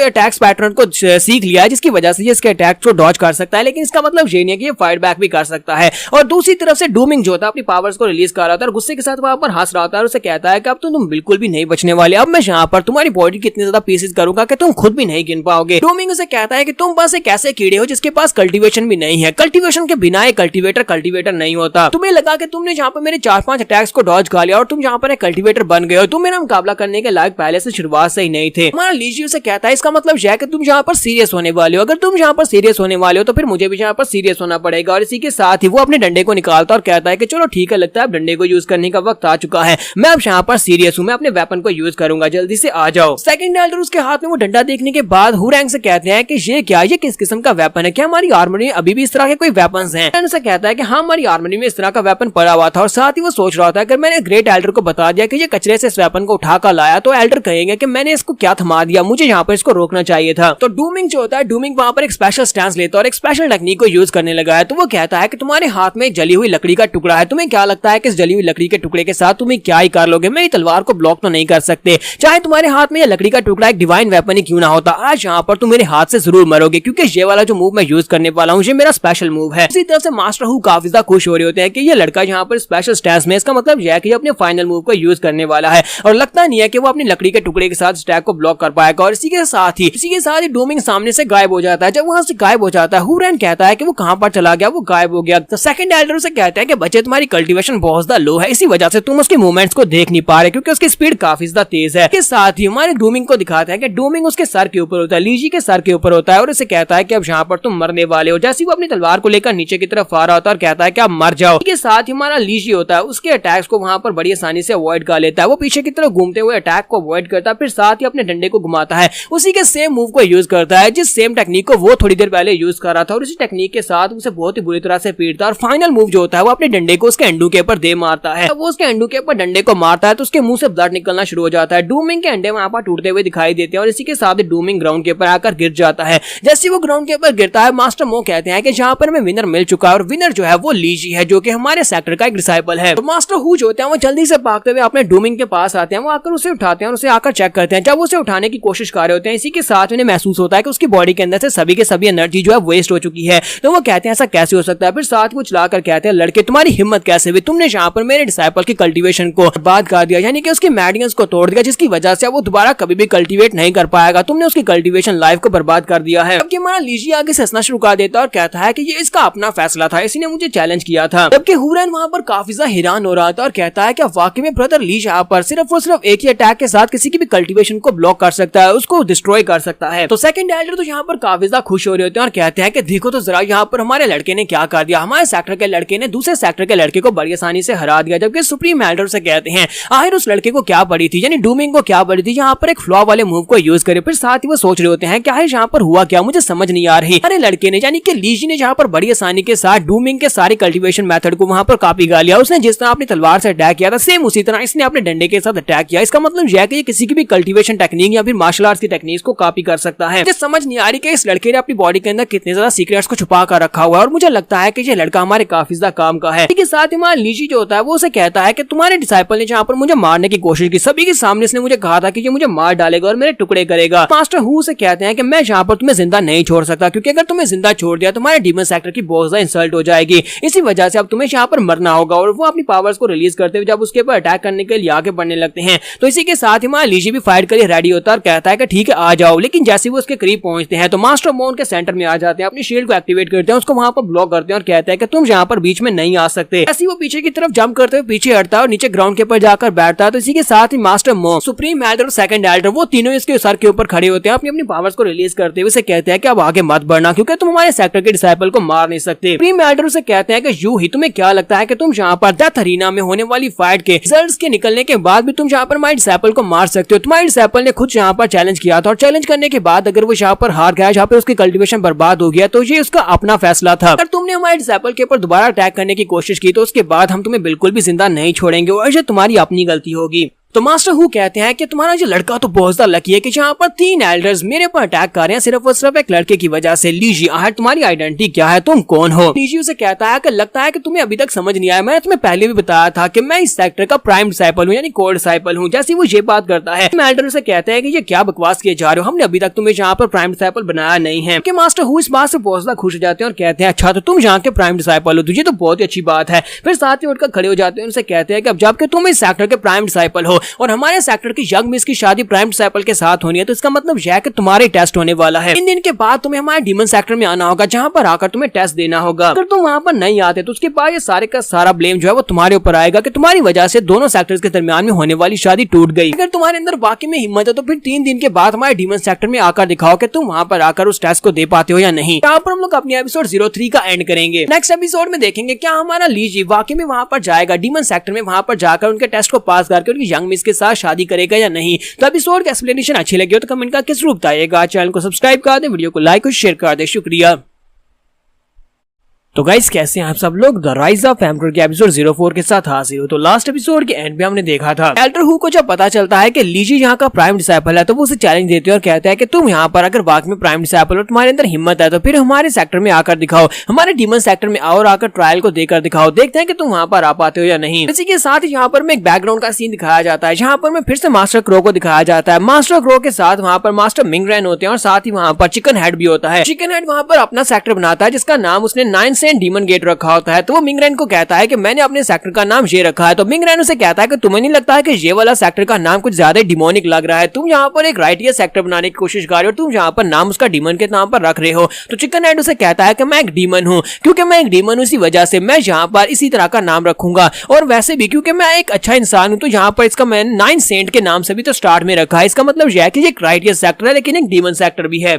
मेरे इस सेक्टर को बनाने का मकसद ये है कि मैं दुनिया को बताना चाहता हूँ कि एक डीमन भी राइट केस हो सकता है, डीमन हमेशा बुरे नहीं होते। इसी के साथ ही मास्टर क्रो से कहता है कि मास्टर क्रो, क्या आप इसके सेक्टर की तरह मुझे भी सपोर्ट करेंगे? आपने इसके क्लींजिंग सेक्टर को सपोर्ट किया, मेरे डीमन सेक्टर को भी सपोर्ट करें। क्रोस की बात सुनने के बाद वहाँ पर हम कहते हैं, जिस तरह बिल्कुल उसने पहली बार कहा था। मास्टर मिंगरैंग जो होते हैं वो चिकन हेड से कहते हैं कि तुम अभी तक यहाँ पर जिस लेवल तक पहुंच पाए वो सिर्फ और सिर्फ अपने डिमोनिक एबिलिटीज की वजह से, क्योंकि तुम एक डीमन इसी वजह से तुम्हारी बॉडी बहुत ज्यादा सॉलिड है और बॉडी कल्टीवेशन की वजह से तुम इस लेवल तक पहुंच पाए हो। लेकिन मुझे जरा ये तो बताओ कि सेक्टर को बनाने के लिए जो रिसोर्सेज की जरूरत पड़ेगी और वहाँ पर जिन मार्शल आर्ट्स की बुक्स की जरूरत पड़ेगी वो सारी की सारी तुम कहाँ से लेकर आओगे? क्या तुमने इस बारे में कुछ सोचा है? तो चिकन हेड से कहता है कि हाँ, मैंने ये सब कुछ पहले से प्लान आउट किया हुआ है। मेरे पास बहुत सारी बुक्स हैं और सारी की सारी बुक्स को मैं यहाँ पर यूज करने वाला हूँ। अपने स्टूडेंट्स को मैं यही बुक्स पढ़ाऊंगा। और इसी के साथ वो अपने पास से बुक्स निकालकर उनके सामने फेंक देता है। मास्टर मिंगरैंग वहाँ पर उसकी सारी बुक्स देखने के बाद से कहता है कि ये क्या तुम यहाँ पर सारी की सारी लो लेवल की मार्शल आर्ट्स की बुक्स कहाँ से उठा कर लाए हो? ये सारी की सारी बहुत ही लो लेवल की मार्शल आर्ट्स की टेक्निक्स की बुक है। चिकन हेड उसे कहता है कि मुझे पता है कि ये सारी की सारी लो लेवल की मार्शल आर्ट्स की बुक्स हैं, लेकिन तुम्हारे पास एक ऐसा तरीका है जिससे तुम इन सभी को इम्प्रोवाइज कर सकते हो, यानी कोई इनको बेहतर बना सकते हो। तुम यहाँ पर मेरी मदद नहीं करोगे, हम दोनों तो दोस्त है ना, तुम यहाँ पर मेरी मदद करो, इन सभी बुक्स को पहले से बेहतर बना दो। मास्टर क्रो वहाँ पर उन बुक्स को देख रहे होते हैं तो वहाँ पर उन्हें एक बुक दिखाई देती है जिसके ऊपर ट्रू जैंग टेक्निक लिखा होता है। तो वो लोग कहते हैं कि मास्टर क्रो, ये क्या लगता है कि आपको यहाँ पर से कुछ टेक्निक पसंद आई? आपको बताएं कि आपको क्या चीज पसंद आई है? मिंगरैंग कहता है कि ठीक है, मैं तुम्हारी मदद करूंगा, मैं इन बुक को बेहतर बनाने में तुम्हारी मदद करूंगा ताकि तुम अपने स्टूडेंट्स को अच्छी और हाई लेवल की मार्शल आर्ट्स की टेक्निक सिखा सको। तो मुझे लगता है कि मास्टर क्रो को यहाँ पर जैंग टेक्निक पसंद आई और मुझे लगता है कि तुम्हें यहाँ पर अपने सेक्टर की बेसिक टेक्निक जो है वो जैंग टेक्निक ही रखनी चाहिए, क्योंकि तुम्हारे सेक्टर की एक बेसिक टेक्निक भी तो होनी चाहिए। चिकन हेड से कहता है कि तुमने बिल्कुल ठीक कहा। फिर साथ ही उन दोनों से कहता है कि ब्रदर मिंगरैंग और मास्टर क्रो, मुझे लगता है कि मेरे सेक्टर के बनने के बाद आप लोगों को मेरा बहुत ज्यादा ध्यान रखना होगा। आप लोग अगर मुझे सपोर्ट करते रहेंगे तो मेरा सेक्टर काफी ज्यादा बड़ा बन जाएगा। मास्टर क्रो फिर से वहाँ पर हम भी करते हैं और इसी के साथ ही वहाँ सीन प्रेजेंट में आ जाता है जहाँ पर हमारा लीजी जो होता है वहाँ से बड़े से स्टैचू के सामने बैठा होता है, पर वो लोग पास में बैठे हुए थे। वहीं पर जहाँ पर मास्टर क्रो बैठा था यहाँ पर लीजी बैठा था। तो लीजी कहता है कि मिंगरैंग और ओल्ड चिकन हेड कितने साल गुजर चुके हैं और आज यहाँ पर हालात कितने ज्यादा अजीब हो चुके हैं। दोनों के सेक्टर्स यहाँ पर बहुत ज्यादा डिक्लाइन में चले गए हैं। पता नहीं वो लोग अगर यहाँ पर होते तो वो लोग इस बारे में क्या सोचते। तो लीजी कहता है कि अगर यहाँ पर क्लींजिंग सेक्टर की बात की जाए, यहाँ पे डीमन सेक्टर की बात की जाए, दोनों ही सेक्टर जो है वो अपने ओरिजिनल पाथ से हट चुके हैं। यानी कि दोनों यहाँ पर जिस आइडिया के ऊपर इन लोगों ने सेक्टर की बुनियाद रखी थी वो सेक्टर के डिसेंडेंट्स जो है वो उन सभी टीचिंग्स को भूल चुके हैं। तो इसी के साथ ही वहाँ लीजी कहता है कि लेकिन तुम दोनों को परेशान होने की जरूरत नहीं है, क्योंकि तुम दोनों ने मुझसे रिक्वेस्ट की थी कि मैं तुम्हारे सेक्टर को बेहतर बनाने में मदद करूँ। अगर फ्यूचर में तुम्हारा सेक्टर कभी डिक्लाइन में चला जाता है तो मैं तुम्हारी मदद करूंगा और मैं यहाँ पर इसीलिए आया हूँ।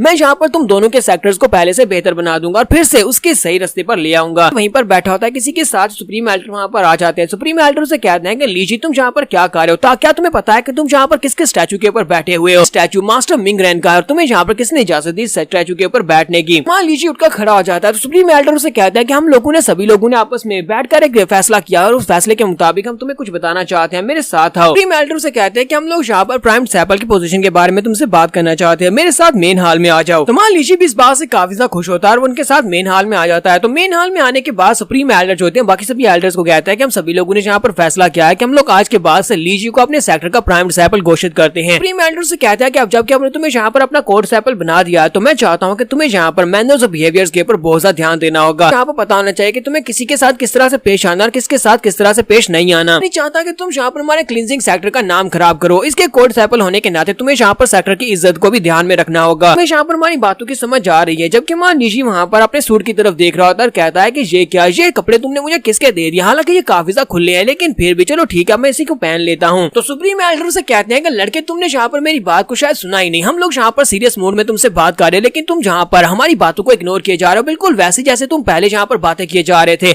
लगता है कि तुम्हें इस बारे में बिल्कुल भी अंदाजा नहीं है कि अब यहाँ पर आगे तुम क्या फेस करने वाले हो। कि तुम्हें इस बारे में नहीं पता कि डीमन सेक्टर में जाने के बाद वहाँ पर तुम्हें जो ट्रायल देना है वो ट्रायल कितना ज्यादा खतरनाक हो सकता है। जितना मैं यहाँ पर अंदाजा लगा सकता हूँ कि डीमन गेट के एल्डर्स जो है वहाँ पर अपने स्टूडेंट डूमिंग की मौत का बदला लेने के लिए तुम्हारे लिए वहाँ पर एक ट्रैप बिछाने वाले हैं। चाहे तुम यहाँ पर एक टेस्ट देने के लिए जाने वाले हो लेकिन असल में वो टेस्ट नहीं है बल्कि एक मौत का जाल होने वाला है। तो लगता है कि ये ट्रिप तुम्हारे लिए बहुत ज्यादा डेडली हो सकती है, इसी वजह से तुम्हें यहाँ पर सीरियस होना पड़ेगा। तुमने यहाँ पर सिर्फ और सिर्फ उनके एक ही एक्सपर्ट को हराया है, अभी उनके पास और बहुत सारे एक्सपर्ट्स हैं, बहुत सारे स्टूडेंट्स हैं। तो मान लीजिए उसे कहता है कि तुमने कहा कि उनके पास बहुत सारे एक्सपर्ट्स हैं, अभी तो मैंने उनके एक एक्सपर्ट को हरा दिया, अगर एक को हरा दिया तो बाकी सभी को भी हरा सकता हूँ। तो सुप्रीम एल्डर काफी ज्यादा गुस्सा हो जाते हैं और कहते हैं कि तुम अभी भी मेरी बातों को सीरियसली नहीं ले रहे, तुम कुछ ज्यादा ही एरोगेंट हो। सेकंड एल्डर आगे बढ़ते और कहते हैं लड़के तुम्हें यहाँ पर सुप्रीम एल्डर की बात का बुरा मानने की जरूरत नहीं है। इनके कहने का मतलब यह है कि अगर तुम्हें यहाँ पर किसी स्क्रिप्चर या फिर वेपन या फिर मार्शल आर्ट्स की बुक्स की जरूरत है तो फिर हम तुम हमसे कह सकते हो, क्योंकि हम चाहते हैं कि तुम वहाँ पर ट्रायल टेस्ट को पास करो, ना कि वहाँ पर जाकर जाकर मर जाओ। सुप्रीम एल्डर भी उसे कहते हैं हाँ बताओ तुम्हें हमसे क्या चाहिए, हम तुम्हें हर चीज देंगे जो भी तुम यहाँ पर मांगने वाले हो।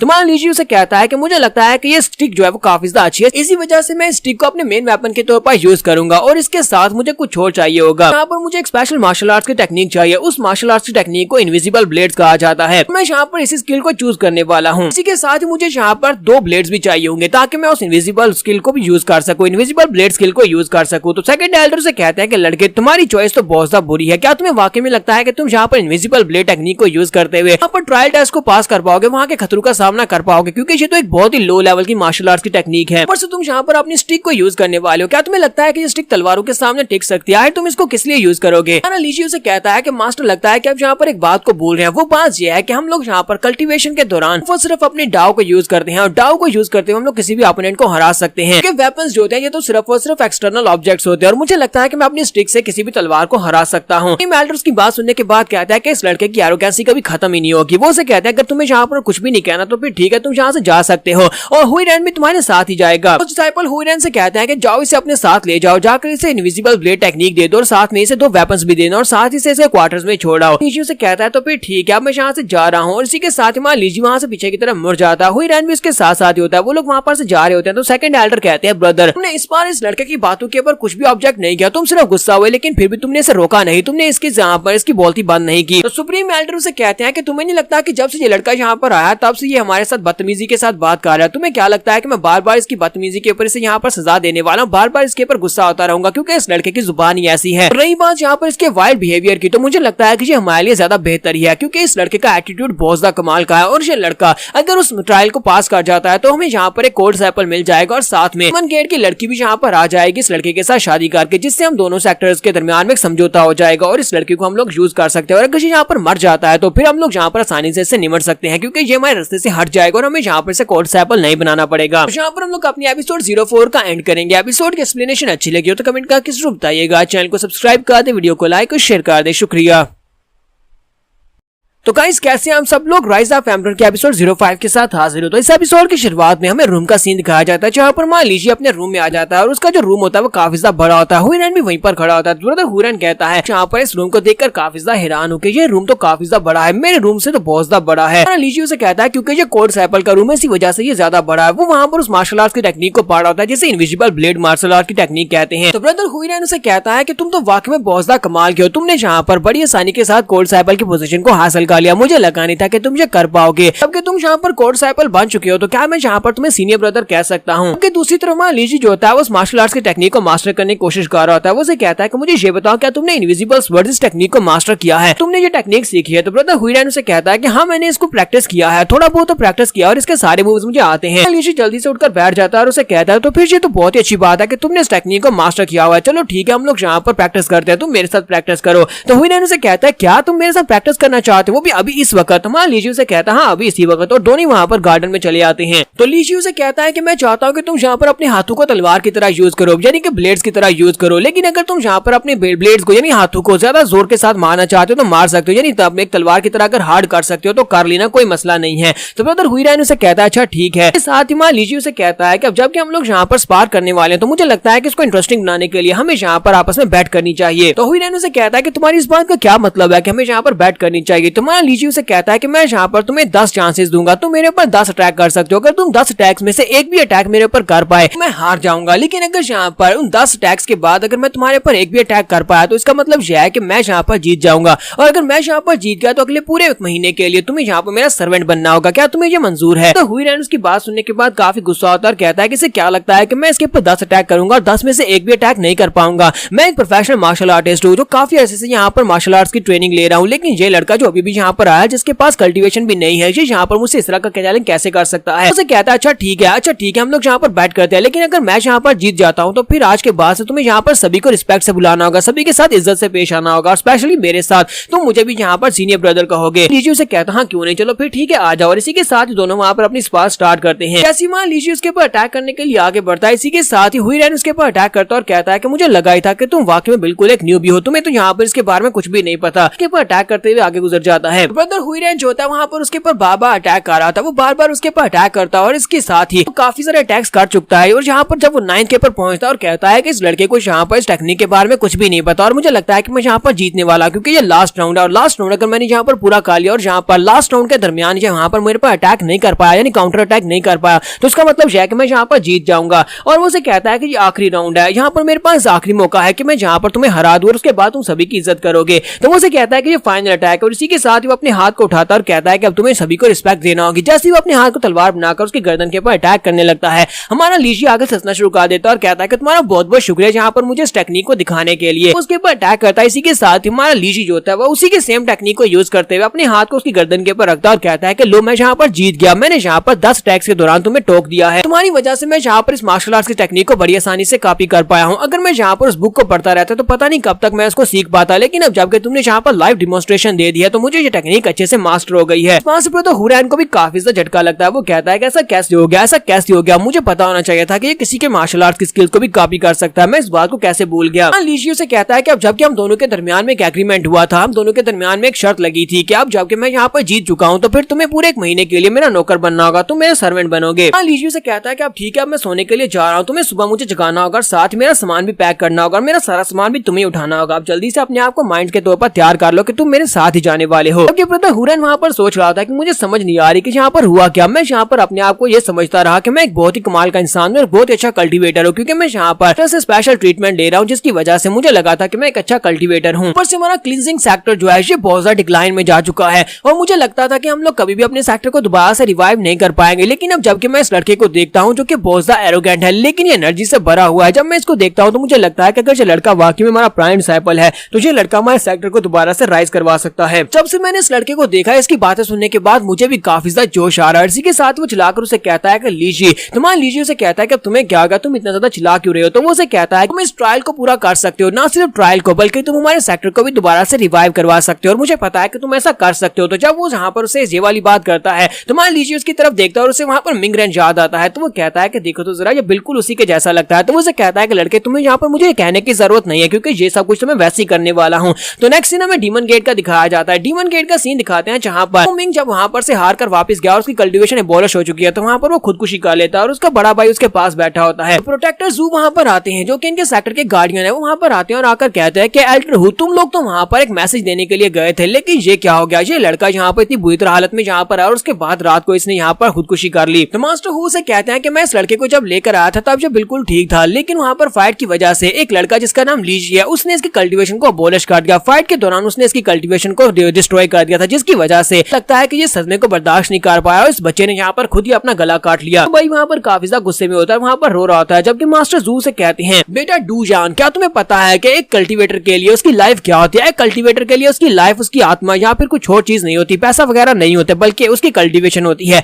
एक कल्टीवेटर के पास अगर उसकी कल्टीवेशन ले ली जाए तो उसके पास जिंदा रहने की कोई वजह नहीं बचती। इसी वजह से तुम्हारे भाई ने यहाँ पर खुदकुशी कर ली। मास्टर जू से कहते हैं कि अगर यहाँ पर तुम अपनी कल्टीवेशन को आगे बढ़ाना चाहते हो तुम्हें अपने मन और दिल को शांत करना होगा। अगर तुम अपने मन और दिल को शांत नहीं कर पाओगे तो तुम कभी भी कल्टीवेशन में आगे नहीं बढ़ पाओगे। मिशन हासिल करने का यही एक राज है, जाओ जाकर रेस्ट करो, तुम्हें यहाँ पर बहुत ज्यादा रेस्ट करने की जरूरत है। डूजान जैसे वहाँ पर रूम के अंदर से बाहर निकलता है तो बाहर आने के बाद वो बहुत ज्यादा गुस्से में होता है और कहता है कि लीक कीजिए, तुम मेरे हाथों से बिल्कुल भी नहीं बचोगे, जब तुम यहाँ पर आओगे, यहाँ पर आती मैं तुम्हें मार डालूंगा। जबकि दूसरी तरफ से नेक्स्ट सीन टेलीपोर्टेशन अरे फॉर्मेशन का दिखाया जाता है। तो सुप्रीम एल्डर और सेकंड एल्डर जो होते हैं लीजी को टेलीपोर्ट करने वाले हैं डीमन सेक्टर में। तो लीजी के साथ हुरैन होता है, साथ में मास्टर मो होते हैं, वो इन तीनों को यहाँ पर से टेलीपोर्ट करेंगे। तो सुप्रीम एल्डर से कहते हैं लीजी, ये ट्रिप हमारे सेक्टर के लिए बहुत ज्यादा इंपॉर्टेंट है, इसलिए मुझे लगता है कि तुम्हें वहाँ पर जाकर बहुत ज्यादा केयरफुल रहने की जरूरत है। वहाँ पर जो भी तुम कहने वाले हो, जो भी तुम सुनने वाले हो, उसको बहुत ही ध्यान से सुनना और जो भी कहना बहुत ही ध्यान से कहना। मान लीजिए उसे कहता है कि तुम्हें परेशान होने की जरूरत नहीं है, मैं जब वहाँ पर जा रहा हूँ तो किसी भी बात के लिए परेशान होने की जरूरत नहीं है। जबकि सुप्रीम एल्डर और सेकंड एल्डर कहते हैं कि इसी बात का तो डर है कि तुम वहाँ पर जा रहे हो क्योंकि तुम बहुत ज्यादा एरोगेंट हो, लगता नहीं है कि तुम इतनी आसानी के साथ वहाँ पर से ट्रायल को पूरा करके वापस आ जाओगे, कोई ना कोई मसला तो जरूर खड़ा करोगे। इसी के साथ ही सुप्रीम एल्डर मास्टर मो से कहते हैं मास्टर मो हुरैन, तुम दोनों यहाँ पर इसकी जर्नी में इसका साथ दोगे, चाहे कुछ भी हो जाए तुम्हें इसको सपोर्ट करना होगा।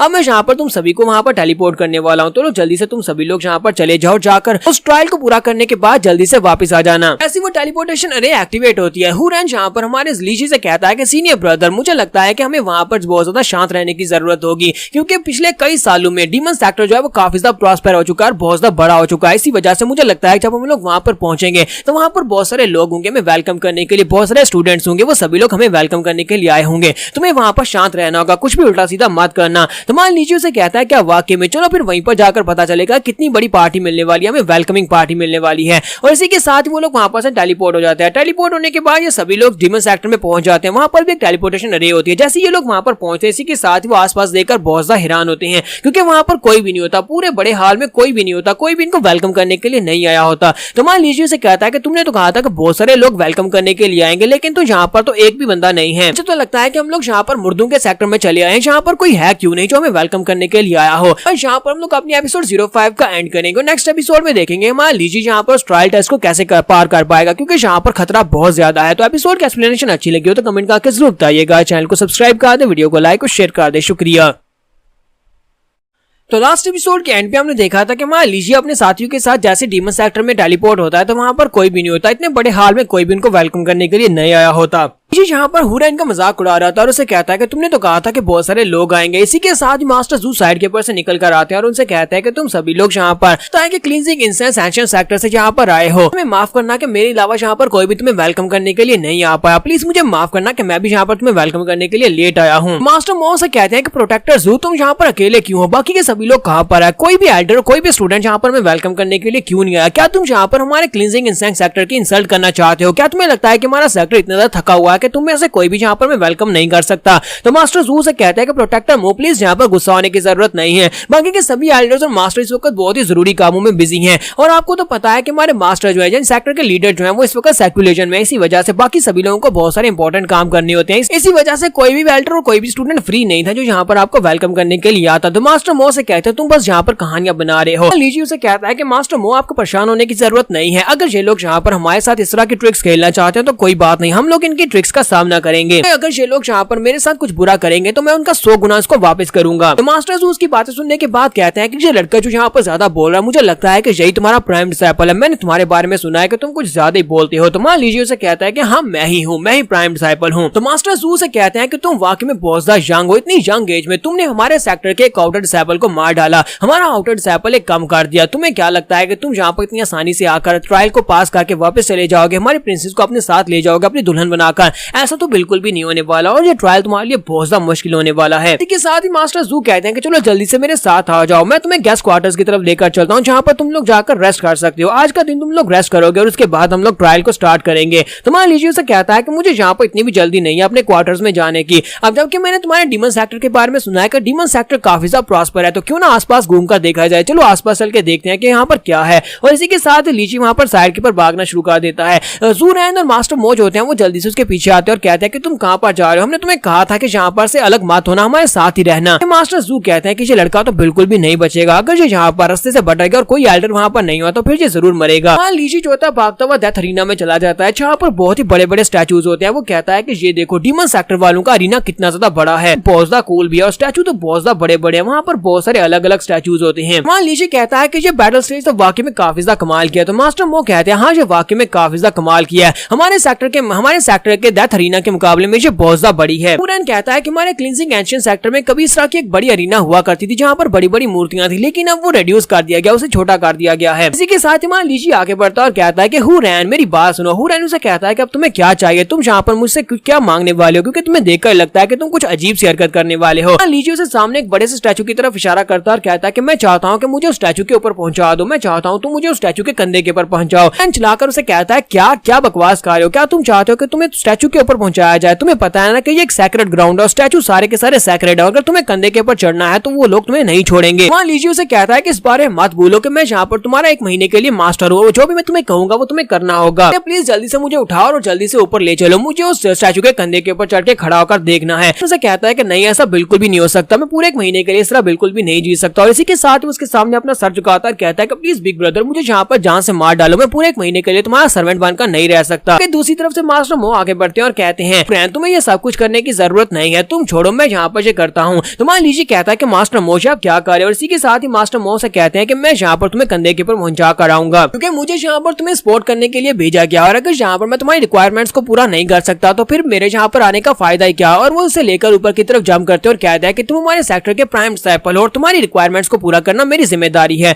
और ऊपर की तरफ जंप करने के बाद से ऊपर की तरफ फेंकते हैं ताकि वो ऊपर जंप करते हुए स्टैचू के ऊपर चला जाए। तो मान लीजिए भी काफी ज्यादा खुश हो जाता है और कहता है कि मास्टर ली काफी ज्यादा बोरिंग इंसान है, लेकिन यहाँ पर इसने काफी अच्छा काम किया और इसके पास काफी सारे स्किल्स भी हैं। तो मान लीजिए जंप करते हुए बड़े से स्टैचू के कंधे के ऊपर जाकर खड़ा हो जाता है और कहता है कि इसकी स्किल्स वाकई में काफी ज्यादा कमाल की हैं और इसने यहाँ पर राइट अमाउंट ऑफ पावर को यूज किया, जिसकी वजह से मैं सही लैंडिंग कर पाया हूँ, जहाँ पर इसके कंधे के ऊपर भी आकर खड़ा हो गया हूँ। साथ ही मान लीजिए चलाकर उसे कहता है कि मास्टर मो आपका बहुत बहुत शुक्रिया जो आपने यहाँ पर मुझे एक नया स्किल्स सिखाया ऊपर जंप करने का, साथ ही आपने यहाँ पर मेरी मदद भी की है। हुरैन उसे कहता है कि मास्टर मोशा आपने क्या कर दिया, आपको पता है कि एक बार यहाँ के लोगों को पता चल गया तो बहुत ही बुरा हो सकता है। मास्टर मो से कहते हैं कि हमें यहाँ पर वेलकम करने के लिए सभी लोगों को आना चाहिए था, लेकिन इनमें से कोई भी यहाँ पर नहीं आया। अगर ये हमारे सेक्टर की रिस्पेक्ट नहीं करते तो हम लोग यहाँ पर इनके सेक्टर के पुतलों की रिस्पेक्ट क्यों करें। जैसे मैंने उसकी मदद की ताकि वो वहाँ पर जाकर अपना काम कर सके। इसी वक्त एक डिसिपल जो होता है वो मान लीजिए को ऊपर चढ़ा हुआ देख लेता है, चलाकर कहता है कि सभी स्टूडेंट्स मेरी बात सुनो, देखो यहाँ पर कोई हमारे सेक्रेट ग्राउंड के स्टैचू के कंधे के ऊपर चढ़कर उसको खराब कर रहा है। मुझे लगता है कि ये इंसेंस क्लींजिंग सेक्टर का स्टूडेंट है। मास्टर मो कहते हैं कि ये क्या, इन लोगों ने तो बड़ी जल्दी देख लिया, जबकि हुरैन रोना शुरू कर देता है और कहता है कि लगता है कि सब कुछ खत्म होने वाला, हम लोग यहीं पर मरने वाले हैं। सभी डिसिपल्स भागते वहां पर नीचे पहुंच जाते हैं और आकर चिल्ला चिल्लाकर उसे कह रहे होते हैं क्लींजिंग सेक्टर के डिसिपल जल्दी से नीचे उतर आओ, तुम्हारी हिम्मत कैसे हमारे स्टैचू के कंधे के ऊपर खड़ी होने की, तुम यहाँ पर हमारे स्टैचू की इंसल्ट कर रहे हो, तुम यहाँ पर ऐसा बिल्कुल भी नहीं कर सकते, जल्दी से नीचे आ जाओ। जबकि मान लीजिए उन सभी लोगों से कहता है कि तुम सभी लोग बस कुत्तों की तरह भौंक ही सकते हो, अगर तुम लोग यहाँ पर काट नहीं सकते तो फिर मुझे यहाँ पर तुम लोगों से डरने की जरूरत नहीं है, अगर तुम्हें यहाँ पर मुझे नीचे उतारना तो ऊपर आ जाओ। और इसी के साथ ही मान लीजिए को साइड के ऊपर से आवाज आती है, डूजान वहाँ पर पहुंच जाता है। डूजान उसे कहता है कि लीजिए मैं तुम्हें नहीं छोड़ूंगा, तुम्हें यहाँ पर मरना होगा। और वो उससे भी ऊपर की तरफ जंप कर रहा था और अपनी तलवार लेकर उसके ऊपर अटैक करने के लिए आगे बढ़ता है। वो अपनी तलवार लेकर जब उसके करीब पहुंच रहा था तो मान लीजिए अभी भी हंस रहा था और कहता है देखो यहाँ पर एक डॉग फ्लाई कर रहा है। तो डूजान जैसे अपनी तलवार लेकर अटैक करने के लिए मान लीजिए के करीब पहुंचता है। इसी के साथ ही मास्टर मो वहाँ पर सेंटर में आ जाते हैं, अपनी शील्ड को एक्टिवेट करते हैं और उसके अटैक को ब्लॉक करते हैं, लेकिन इसी के साथ ही वो दोनों पीछे की तरफ गिर जाते हैं। डूजान कहता है कि मेरे रास्ते से दूर हट जाओ, मैं यहाँ पर इस लड़के को मार कर रहूंगा। जबकि मास्टर मो से कहता है कि तुम ऐसा मेरे होते हुए तो बिल्कुल भी नहीं कर सकते, और वो लीजी को पकड़ते हैं और उसे पकड़कर ऊपर से नीचे की तरफ उतर आते हैं। लीजी अभी भी काफी ज्यादा खुश हो रहा था। लीजी उठकर खड़ा हो जाता है और कहता है कि क्या तुम्हें यहाँ पर और ज्यादा फाइट करनी है, लगता है कि तुम्हें फाइट ही करनी है। तो डूजान उसे कहता है कि हाँ मुझे यहाँ पर तुमसे फाइट करनी है, क्योंकि तुम्हारी वजह से मेरे छोटे भाई ने यहाँ पर खुदकुशी कर ली, क्योंकि तुमने उसकी कल्टीवेशन को बहुत ही बुरी तरह से जालमाना तरीके से उसकी कल्टीवेशन को डिस्ट्रॉय किया था, जिसकी वजह से उसके लिए जिंदा रहने की कोई वजह नहीं बची थी और उसने अपना गला काट लिया। आज यहाँ पर मैं तुम्हें मार डालूंगा ताकि मैं यहाँ पर अपने डीमन सेक्टर की ऑनर को बचा सकूं, तुम्हारी वजह से हमारी ऑनर खराब हुई है। लीजिए उसकी बात सुनने के बाद कहता है कि यार तुम किस भाई की बात कर रहे हो और किसने खुदकुशी कर ली, मुझे कुछ भी नहीं पता। तो वो चिल्लाकर उसे कहता है कि मेरे ब्रदर का नाम डू जान मिंग था, बंदा जो कि एल्डर हु के साथ तुम्हारे इंसेंस सेक्टर में गया था और वहां पर जाने के बाद उसे तुम्हारे साथ डुएल की थी, लेकिन डुएल के दरमियान तुमने एक चीप ट्रिक को यूज करते हुए उसकी कल्टीवेशन को अबॉलिश कर दिया। ये सभी बच्चे भी ये बात सुनने के बाद काफी ज्यादा गुस्सा हो जाते हैं। लीजी से कहते हैं कि ये एक बहुत ही घटिया और कमीना स्टूडेंट है, ये किसी के साथ ऐसा कैसे कर सकता है। लीजी उसकी बात सुनने के बाद कहता है अच्छा तो वो लड़का तो बहुत ज्यादा कमजोर था और ऊपर से वो बहुत ज्यादा बदतमीज और एरोगेंट भी था, इसी वजह से वो मारा गया। ये बात सुनने के बाद वो सभी स्टूडेंट्स और भी ज्यादा गुस्सा हो जाते हैं और कहते हैं कि इसे बिल्कुल भी मत छोड़ना। वो डूजान से कहते हैं कि डूजान ब्रदर डूजान प्लीज इसको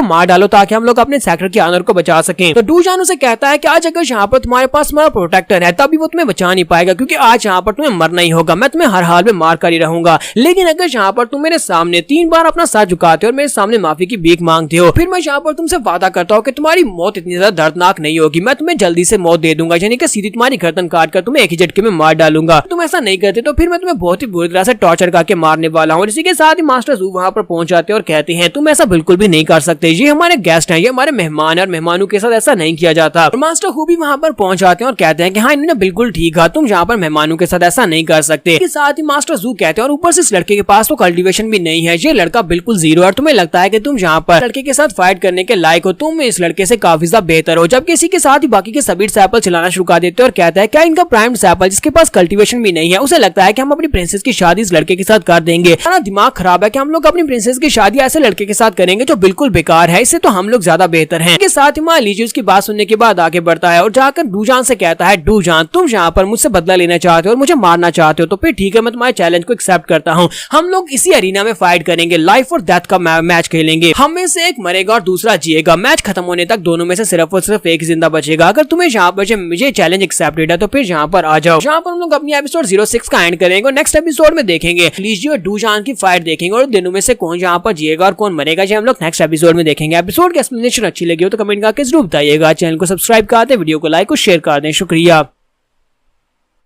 तो गाइस कैसे हैं आप सब लोग, राइज ऑफ एम्परर के एपिसोड 07 के साथ हाजिर हूं। तो लास्ट एपिसोड के एंड पे हमने देखा था कि हमारा हीरो लीजी जो होता है वो डूजान को चैलेंज करता है। वो उसे कहता है कि मैं यहाँ पर इसी अरीना में तुम्हारे साथ लाइफ एंड डेथ बैटल खेलूंगा, क्या तुम यहाँ पर ये बैटल का चैलेंज एक्सेप्ट करोगे। इसी के साथ ही वो दोनों यहाँ पर फाइट करने के लिए रेडी होते हैं। एक तरफ डूजान होता है, दूसरी तरफ हमारा लीजी होता है। डूजान उसे कहता है कि मैं यहाँ पर तुम्हारी इस बात से बिल्कुल भी परवाह नहीं करता कि तुम्हारे पास कल्टिवेशन नहीं है, चाहे तुम्हारे पास कल्टिवेशन ना भी हो, लेकिन आज यहाँ पर तुम मेरे हाथ से मरने वाले हो। तुम्हारी वजह से मेरे भाई ने अपनी जान ली, यानी कि तुम्हारी वजह से वो मरा है, तो यहाँ पर तुम्हें इस बात का बदला चुकाना पड़ेगा। तो मान लीजिए उसे कहता है मुझे मारने की बात तो कई लोग कितनी बार कह चुके हैं, लेकिन उसके बाद क्या हुआ, वो सभी लोग खुद ही मर गए। मुझे लगता है कि तुम्हारे डीमन सेक्टर के सभी लोगों को सिर्फ और सिर्फ लंबी लंबी बातें करना आती है और तुम लोग कुछ भी नहीं कर सकते। और इसी के साथ ही वो सभी डिसाइपल्स जो साथ खड़े होते हैं वो सभी चिल्ला चिल्ला कर उसे कहते हैं डूजान इसे टॉर्चर करके मारना, इसे मार डालो, इसे मार डालो, ये हमारे सेक्टर के कुछ ज्यादा इंसल्ट किया जा रहा है, इसे हमारे सेक्टर की इंसल्ट करने का बदला तो चुकाना पड़ेगा। मास्टर जू भी वहाँ पर सोच रहे होते हैं कि ये लड़का तो यहाँ पर बिल्कुल भी नहीं बचेगा, क्योंकि ये लड़का अब काफी बड़ी मुश्किल में पड़ चुका है। इसी के साथ ही वो कहता है कि चलो शुक्र है कि हमें यहाँ पर इस लड़के का ट्रायल नहीं लेना पड़ेगा, क्योंकि इस लड़के को अगर यहीं पर मर जाएगा तो फिर हमें ट्रायल लेना भी नहीं पड़ेगा और इससे हमारे सेक्टर की इंसल्ट नहीं होगी। इसी तरह से मास्टर मो कहते हैं कि अब यहाँ पर काफी ज्यादा बुरा होने वाला है। मुझे लगता है कि जब ये फाइट हो शुरू हो जाएगी तो उसके बाद मैं भी यहाँ पर बीच में आकर लीजी को बचा नहीं पाऊंगा। जबकि हमारा हुरैन से कहता है कि मास्टर मो मुझे ऐसा बिल्कुल भी नहीं लगता। अगर मैं यहाँ पर ये बात कहूँ कि हमारा लीजी जो है वो एक प्राउड डिसाइपल नहीं है, तो हाँ ये बात तो ठीक है कि उसके पास कल्टिवेशन नहीं है, ना ही वो कोई प्राउड डिसाइपल है, लेकिन मुझे लगता है कि अगर वो यहाँ पर फाइट कर रहा है, हाथों की फाइट हो या फिर वेपन्स की फाइट हो, तो मुझे लगता है कि वो यहाँ पर जीत सकता है। इसके साथ ही फाइट स्टार्ट हो जाती है तो डूजान अपनी तलवार लेकर बड़ी तेजी के साथ उसके ऊपर अटैक करने के लिए आगे बढ़ता है, जबकि मान लीजिए उसे कहता है कि हाँ ठीक है आ जाओ। मान लीजिए वहाँ पर जब एक स्पेशल स्टैंस में खड़ा होता है तो डूजान आगे बढ़ते हुए सोच रहा होता है कि लड़का इतना भी अमेच्योर नहीं है, यानी कि इसे पता है कि फाइट कैसे की जा सकती है। यहाँ पर इसने एक बहुत बड़ी गलती कर दी, इसका कंधा जो है वो वाइड ओपन है, यानी कि मैं डायरेक्टली उसके ऊपर अटैक कर सकता हूँ। इसी के साथ ही वो सामने की तरफ आगे बढ़ रहा होता है। जब वो आगे बढ़ रहा है अपनी तलवार को हमारे लीजी के कंधे के अंदर दंसा देता है और कहता है कि मैं यहाँ पर इस वीकनेस को बड़ी आसानी से ले सकता हूँ और मैंने इसको ले लिया, तुम्हारा बहुत बहुत शुक्रिया यहाँ पर मुझे ओपन स्पॉट देने के लिए। इसके साथ ही बाकी के सभी लोग जो होते हैं वहाँ पर खुश हो जाते हैं और कहते हैं ब्रदर डूजान तुमने बहुत ज्यादा अच्छा किया, आप इसी तरह इसकी पूरी बॉडी के अंदर अपनी तलवार को दंसा दो ताकि इसे बहुत ज्यादा टॉर्चर किया जा सके और उसके बाद इसको मारना। तो मास्टर मो काफी ज्यादा गुस्सा आ रहे होते हैं। मास्टर मो कहते हैं कि हम लोग यहाँ पर लीजी को मरने नहीं दे सकते, ये हमारी सेक्टर का प्राइम डिसाइपल है, अगर हमारे सेक्टर का प्राइम डिसाइपल यहाँ पर मारा जाता है तो हमारी बहुत ज्यादा इंसल्ट होगी। अगर ये लोग वाकई में इसे मारने वाले होंगे तो मुझे फाइनली यहाँ पर बीच में आना पड़ेगा। जबकि हुरैन उनसे कहता है कि मास्टर आपको परेशान होने की जरूरत नहीं है, मैं आपको एक बात बताता हूँ। और इसी के साथ ही वहाँ पर रात की वो जो बात हुई थी वो बताता है। रात के वक्त जब वो दोनों वहाँ पर प्रैक्टिस कर रहे होते हैं, स्पार मैच करते हैं, जहाँ पर माया लीजी जो होता है वो इनविजिबल ब्लेड टेक्निक को उसके साथ सीखने की कोशिश कर रहा होता है, उसके साथ स्पार कर रहा होता है। तो वहाँ पर एंड के ऊपर तो हुरैन उससे पूछता है कि सीनियर ब्रदर मुझे ये तो बताओ कि मैं यहाँ पर तुम्हारे हाथों से हारा कैसे। इनविजिबल ब्लेड टेक्निक तुमने तो इसको ठीक तरह से मास्टर भी नहीं किया और तुमने यहाँ पर सिर्फ और सिर्फ मेरे मूव्स को कॉपी किया, फिर तुम यहाँ पर मुझसे जीते कैसे।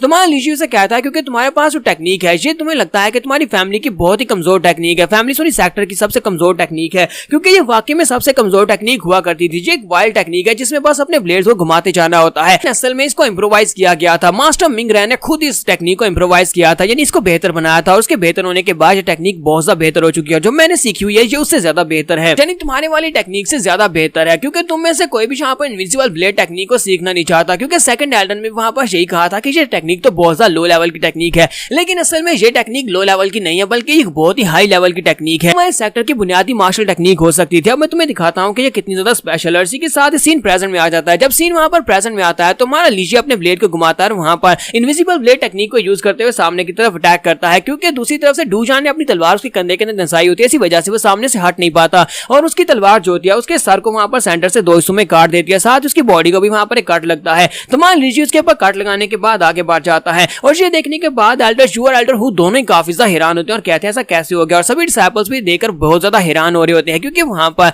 लूजान की बॉडी कटी पटी पड़ी होती है, उसकी बॉडी के टुकड़े टुकड़े हो चुके होते हैं। तो मान लीजिए कहता है कि अब तुम में से कौन आगे आएगा, चलो जल्दी से आ जाओ। तो मास्टर सू बहुत ज्यादा गुस्सा आते हैं, अपनी पावर्स को रिलीज करते हैं, जबकि दूसरी तरफ से मास्टर मो भी अपनी पावर्स को रिलीज कर रहे होता है, क्योंकि किसी वक्त भी उन्हें आगे बढ़ना पड़ सकता है। जबकि हुरैन उसे कहता है कि सीनियर ब्रदर तुम्हें यहाँ पर इतनी क्रुएलिटी करने की जरूरत नहीं थी, यानी कि इतने जालिमाना तरीके से इसकी बॉडी को टुकड़े टुकड़े करने की जरूरत नहीं थी। तो मास्टर जू काफी ज्यादा गुस्सा आते हैं और कहते हैं कि लड़की तुम्हारी हिम्मत कैसे हुई, हमारे सेक्टर में आकर तुमने हमारे एक डिसाइपल को मार डाला। और वो जल्दी से जंप करते हुए उसके सामने पहुंच जाते हैं। मास्टर हू और मास्टर सू दोनों उसके सामने पहुंच जाते हैं, जबकि दूसरी तरफ से मास्टर मो बड़ी तेजी के साथ हमारे लीची के सामने जाकर खड़े हो जाते हैं और कहते हैं क्या तुम लोग यहाँ पर अपने रूल्स को तोड़ने वाले हो। ये लोग इस वक्त डेथ अरीना में फाइट कर रहे थे। डेथ अरीना में लाइफ और डेथ की बैटल हो रही थी, यानी कि दोनों में से एक को मरना पड़ता, और तुम लोग यहाँ पर बीच में आकर ये क्या बकवास कर रहे हो कि जहाँ पर तुम्हारा डिसाइपल मारा गया, अब तुम्हें यहाँ पर इस बात की क्यों परवाह हो रही है। तो हू से कहते हैं कि हाँ ठीक है, हम लोग इस बात को मानते हैं कि हमारे यहाँ पर रूल्स हैं कि लाइफ एंड डेथ अरीना में हम लोग इंटरवीन नहीं कर सकते, दोनों में से एक बचेगा और एक मरेगा। लेकिन इस लड़के से पूछो कि इतनी से बुरे तरीके से उसे मारने की क्या जरूरत है। इस लड़के ने यहाँ पर हद क्रॉस की है और इसे इसकी सजा तो मिलनी चाहिए। तुम्हें इस बात का बिल्कुल भी डर नहीं है कि सभी डिसाइपल्स एक साथ तुम्हारे पर अटैक कर सकते हैं। और इसी के साथ सभी डिसाइपल्स भी वहाँ पर काफी ज्यादा गुस्सा हो रहे थे, क्योंकि मास्टर हू जानबूझकर सभी डिसाइपल्स को वहाँ पर गुस्सा दिला रहे होते हैं। सभी डिसाइपल्स कहते हैं कि हम इसे मार डालेंगे, इसने ऐसा कैसे किया, हमारे ब्रसीनियर ब्रदर के साथ इसने ऐसा कैसे किया।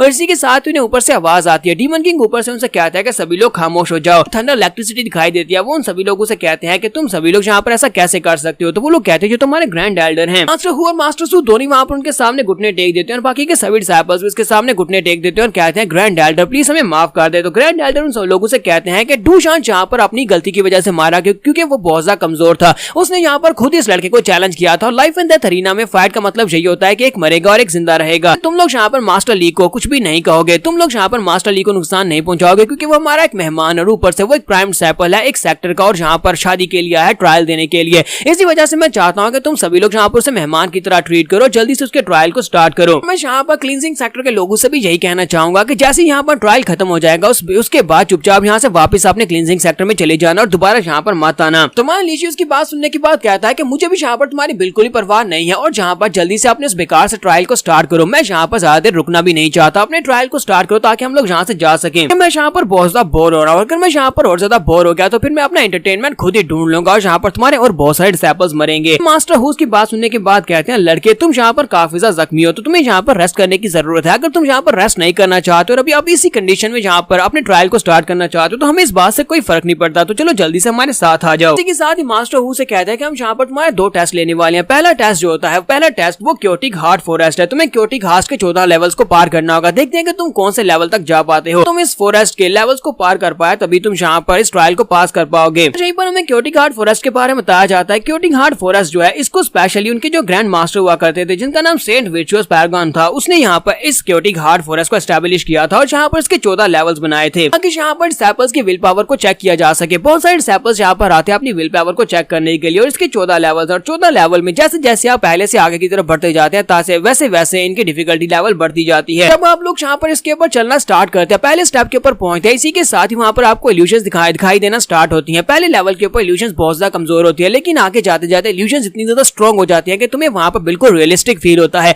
ऐसे लगता है कि जैसे वाकई में वो तुम्हारे पर अटैक कर रही है। वहाँ पर मॉन्स्टर्स, डीमंस और यहाँ तक के तलवारों के साथ भी तुम्हारे पर अटैक किया जाता है। सारे का सारा तुम्हारी विल पावर को चेक करने के लिए होता है। वहाँ पर अपनी विल पावर के साथ वहाँ पर खड़े रह सके और तुम्हें वहाँ पर जितनी भी इल्यूजन्स हैं उन सभी इल्यूजन को इल्यूजन समझकर आगे बढ़ते गए, तभी तुम इस टेस्ट को पास कर पाओगे, वरना तुम इस टेस्ट को पास नहीं कर सकते और तुम वहाँ पर से उठाकर बाहर फेंक दिए जाते हो। मास्टर हू यहाँ पर माय लीची से कहते हैं कि यहाँ पर आगे की तरफ बढ़ते हुए जिस स्टेप के ऊपर जाकर तुम्हें लगे कि तुम इससे आगे नहीं बढ़ सकते, तुम्हें वहीं पर से क्विट कर देना चाहिए। अगर तुम क्विट कर दोगे तभी तुम बच पाओगे, वरना तुम पागल हो जाओगे अगर तुम वहीं पर खड़े रहे। यहाँ पर हम लोग अपने एपिसोड 07 का एंड करेंगे। एपिसोड की एक्सप्लेनेशन अच्छी लगी हो तो कमेंट करके जरूर बताइएगा। चैनल को सब्सक्राइब कर दे, वीडियो को लाइक और शेयर कर दें। शुक्रिया। राइज ऑफ एम्परर के एपिसोड 08 के साथ हाजिर हो। तो लास्ट एपिसोड के एंड में मास्टर हू क्योटिक हार्ट फॉरेस्ट के बारे में बताते हैं कि इसके 14 लेवल्स हैं और तुम्हें यहाँ पर आगे बढ़ने के साथ साथ इल्यूजन्स काफी ज्यादा स्ट्रॉन्ग होती जाएंगे, और अगर तुम वहाँ पर आगे ना बढ़ पाए तो तुम्हें क्विट करना होगा, वरना तुम पागल हो जाओगे। मास्टर हू से कहते हैं क्लींजिंग इंसेंस सेक्टर जो है ये भी काफी हजारों साल पुराना सेक्टर है। इसकी वजह से इनकी हिस्ट्री भी काफी ज्यादा पुरानी है और इनकी फेम भी काफी ज्यादा है। इसलिए हम लोग नहीं चाहते कि तुम्हारा प्राइम डिसाइपल जब वहाँ पर अपनी पैड में सूसू कर दे। इसी वजह से हम लोग चाहते हैं कि अगर तुम वहाँ पर हार मान लेती हो तो जल्दी से वापस आ जाना। मान लीजिए उसकी बात सुनने के बाद कहता है कि अपनी बकवास बंद करो, तुम यहाँ पर कब तक किसी तरह बकवास करते रहोगे, जल्दी से जल्दी यहाँ पर इस टेस्ट को स्टार्ट करो। चलो जल्दी से अपनी प्रिंसेस को बुलाओ ताकि वो मेरे साथ यहाँ पर आकर कम्पीट कर सके। ये बात सुनने के बाद वो लोग काफी ज्यादा गुस्सा हो जाते हैं। मास्टर हू से कहते हैं कि क्या तुम्हें लगता है कि हम लोग यहाँ पर अपनी प्रिंसेस को तुम्हारे साथ कम्पीट करने देंगे? तुम इस लायक नहीं हो कि तुम हमारी प्रिंसेस के साथ यहाँ पर कम्पीट कर सको। अगर तुम्हें यहाँ पर किसी के साथ कम्पीट करना है तो वो मैं हूँ, मैं यहाँ पर तुम्हारे साथ कम्पीट करने वाला हूँ। क्योंकि यहाँ पर ट्रायल में एक तरफ से इनके सेक्टर का बंदा होगा और दूसरी तरफ से क्लींजिंग इंस्टेंट सेक्टर का बंदा होने वाला है। तो मान लीजिए उसकी बात सुनने के बाद कहता है कि मुझे लगता है कि तुम्हारा सेक्टर भी काफी ज्यादा फेमस है, लेकिन मुझे नहीं लगता कि मुझे यहाँ पर तुम्हारे जैसे एक बंदे के साथ यहाँ पर कम्पीट करना चाहिए, क्योंकि मैं तो अपने सेक्टर का प्राइम डिसाइपल हूँ, जबकि तुम सिर्फ और सिर्फ एक लो लेवल के प्रोटेक्टर हो। तुम्हें क्या लगता है कि तुम्हारे जैसे गार्डियन के यहाँ पर हारने पर किसी को कोई फर्क पड़ेगा? मुझे तो नहीं लगता कि इससे किसी को कोई फर्क पड़ने वाला है, इसी वजह से मैं तुम्हारे साथ कम्पीट नहीं करूंगा। जबकि मास्टर जू से कहते हैं कि ली जी, मुझे लगता है कि तुम्हें यहाँ पर अपनी एरोगेंस की कीमत चुकानी पड़ेगी। अब यहाँ पर देखो मैं यहाँ पर तुम्हारे सामने कैसे इस टेस्ट को पार करता हूँ। सबसे पहले यहाँ पर मैं जाऊंगा और तुम्हें दिखाऊंगा कि मैं कहाँ तक जा पाता हूँ। मैं यहाँ पर 14 लेवल्स में से कम 7 को तो पूरा करूंगा और इसी के साथ वो जाकर पहले के ऊपर पाँव रखता है, जबकि वहाँ पर डीमन सेक्टर के स्टूडेंट्स खड़े होते हैं। एक डीमन सेक्टर का स्टूडेंट दूसरे से कहता है कि देखो तो जरा हमारा सीनियर ब्रदर, हालांकि ये मुझसे काफी साल छोटा है, लेकिन इसके बावजूद ये मेरा सीनियर ब्रदर है, क्योंकि ये सीनियर ब्रदर है, इसी वजह से मैं इसे सीनियर कहता हूँ। देखो ये 5वें लेवल तक पहुंच भी गया है। दूसरा लड़का उसे कहता है कि तुमने यहाँ पर मास्टर जू को सीनियर ब्रदर कहा, क्या वाकई में ये तुम्हारा सीनियर ब्रदर है? लेकिन वो तुमसे काफी ज्यादा बड़े दिखते हैं। तो उसका दोस्त उसे कहता है किसी को इस बारे में बताना मत, उसकी एज अभी सिर्फ और सिर्फ 30 साल हुई है, यानी कि वो काफी ज्यादा यंग है और वो प्रोटेक्टर बन चुका है। उसका लेवल अब काफी ज्यादा हाई हो चुका है, इसी वजह से वो मेरा सीनियर ब्रदर ही है। दूसरा लड़का उसे कहता है तुम्हारे कहने का मतलब यह है कि वो क्या 14 लेवल्स को पूरा कर सकता है? तो वो कहता है कि 14 लेवल्स को पूरा करना तो काफी मुश्किल होगा, लेकिन मुझे लगता है कि वो 8वें लेवल तक पहुंच जाएगा। अभी वो 6 लेवल तक पहुंच चुका है और आगे बढ़ने की कोशिश कर रहा है। इसके साथ ही जैसे वो 6 लेवल के ऊपर पाँव रखता है तो इसी के साथ उसकी बॉडी से काफी ज्यादा ब्लड निकलता है, लेकिन ये सिर्फ और सिर्फ एक इल्यूजन होती है, क्योंकि वहाँ पर मॉन्स्टर्स उसके ऊपर अटैक कर रहे होते हैं। मास्टर जू को वहाँ पर पता होता है कि वो क्या फेस कर रहा है, तो मास्टर जू कहता है क्योटिक हार्ट फॉरेस्ट जो है ये तो बहुत ज्यादा स्ट्रॉन्ग है, यहाँ पर अभी 6 लेवल पर पहुंचा और यहाँ पर 6 लेवल के ऊपर इल्यूजन इतनी ज्यादा स्ट्रॉन्गर है कि मुझे यहाँ पर रियलिटी महसूस हो रही है, मुझे यहाँ पर सच में दर्द भी महसूस हो रहा है। मैंने यहाँ पर गिव अप कर दिया तो मेरी बहुत ज्यादा इंसल्ट हो जाएगी, मुझे कम से कम यहाँ पर 8वें लेवल तक पहुंचना ही होगा। और इसी के साथ ही वो जंप करते हुए अगले लेवल पर पहुंचता है। जैसे ही वो 7th लेवल के ऊपर जंप करता है, इसी के साथ वहाँ पर बहुत सारे कंकाल निकलते हैं और सभी कंकाल उसके ऊपर अटैक करना शुरू कर देते हैं। तो वो उनसे कहता है कि मेरे रास्ते से हट जाओ, और यहाँ पर वो एक गलती कर देता है, वो अपनी पावर्स को यूज करता है। जैसे ही वहाँ पर अपनी एनर्जी को यूज करते हुए उन कंकालों के ऊपर अटैक करता है, इसी के साथ ही वो 7वें लेवल के ऊपर पाँव रख देता है और कहता है कि देखो मैं 7वें लेवल पर पहुंच गया, 7वें लेवल तक पहुंच चुका हूं, बस मुझे एक कदम आगे बढ़ाना और मैं 8वें लेवल पर पहुंच जाऊंगा। दूर खड़ा हमारा लीजी जो होता है वो मुस्कुरा रहा होता है और कहता है कि इस बेवकूफ को पता ही नहीं है कि यहाँ पर कौन सा टेस्ट दे रहा है। क्योटिक हार्ट फॉरेस्ट, इसके टेस्ट का मतलब यह है कि तुम्हारे हार्ट को देखना चाहता है, ना कि यहाँ पर तुम्हारी पावर्स को। जितना ज्यादा तुम यहाँ पर अपनी पावर्स को यूज करोगे उतना ज्यादा तुम्हारे पर बड़ा बैकलैश पड़ेगा। और इसी के साथ ही वहाँ पर बैकलैश पड़ता है, वहाँ पर सामने की तरफ से एक बड़ा सा डीमन का हाथ निकलता है जो कि प्रोटेक्टर जू के ऊपर पड़ता है। मास्टर जू जो होता है उड़ता हुआ बाहर आकर गिरता है, स्टेप्स के ऊपर से बाहर आकर गिर जाता है। हालांकि उसने 7 लेवल्स को पार कर लिया है। और जहाँ पर बाकी के सभी डिसाइपल कहते हैं कि मास्टर जू को क्या हुआ, मास्टर जू को क्या हुआ? मास्टर जू कहते हैं क्योटिक हार्ट फॉरेस्ट जो है ये काफी ज्यादा स्ट्रॉन्गर था, वहाँ पर इल्यूजन इतनी ज्यादा स्ट्रॉन्ग थी कि मैं 7वें लेवल से आगे नहीं जा पाया। जबकि मास्टर हु उसके पास आते हैं और कहते हैं कि जू तुम्हें परेशान होने की जरूरत नहीं है, तुमने काफी अच्छा किया। अगर तुम यहाँ पर 7वें लेवल तक पहुंच पाया तो मुझे नहीं लगता कि वो लड़का 6ठे लेवल तक भी पहुंच पाएगा, वो तो 5वें तक भी नहीं पहुंच पाएगा। और वहाँ पर लड़के जो होते हैं वहाँ पर उसके नाम के नारे लगा रहे होते हैं और कहते हैं कि तुमने बहुत ही अच्छा किया। यहाँ तक कि मास्टर हु से कहता है कि जू मुझे लगता है कि जितना ज्यादा तुमने यहाँ पर अच्छा किया है बहुत ही जल्दी तुम एक कैल्डर बनने वाले हो, यहाँ पर से प्रोटेक्टर की बजाय कैल्डर बना दिए जाओगे। तो वो भी काफी ज्यादा खुश हो जाता है और कहता है कि तुम्हारा बहुत बहुत शुक्रिया। और इसके बाद लीजी की बारी आती है तो वो लोग कहते हैं कि लड़के अब तुम्हारी बारी है। लीजी वहाँ पर आता है, प्रोटेक्टर जू के पास आकर खड़ा हो जाता है और कहता है कि तुमने काफी अच्छा किया, तुम्हारी एज के मुताबिक मुझे लगता है कि तुम्हें कम से कम 9वें लेवल तक तो जाना चाहिए था। इसी के साथ ही वहाँ लीजी उसकी इंसल्ट कर देता है। वो उसे कहता है कि अगर तुम यहाँ पर इसी डिटर्मिनेशन के साथ आगे बढ़ते रहे तो मुझे लगता है कि बुढ़े होने तक, जब तुम्हारे बाल सफेद होंगे तब तक तुम ब्रोकन फ्लावर ड्राम तक पहुंच ही जाओगे। वो एक बहुत ही लो लेवल है, यानी कि इसके लेवल से बस एक लेवल ऊपर। बस से जू को काफी ज्यादा गुस्सा आता है, वो गुस्से के साथ से कहता है कमीने कहीं कि तुम्हारी हिम्मत कैसे मेरी इंसल्ट करने की। जबकि मास्टर हु से कहते हैं कि अब बस करो, जहाँ पर उसने अपने ट्रायल को पूरा कर लिया, अब तुम्हारी बारी है। मुझे ये बताओ कि तुम कितनी देर तक यहाँ पर इंतजार करने वाले हो, क्या तुम इस ट्रायल को देने वाले हो या नहीं, या फिर तुम्हें अंदर से बहुत ज्यादा डर लग रहा है। उसकी बात सुनने के बाद हंसना शुरू कर देता है और कहता है कि हाँ वैसे तो मैं पहले वहाँ पर जाना चाहता था, लेकिन मैं पहले इसलिए नहीं गया कि अगर मैं पहले वहाँ पर 14वें लेवल पर पहुंच जाता,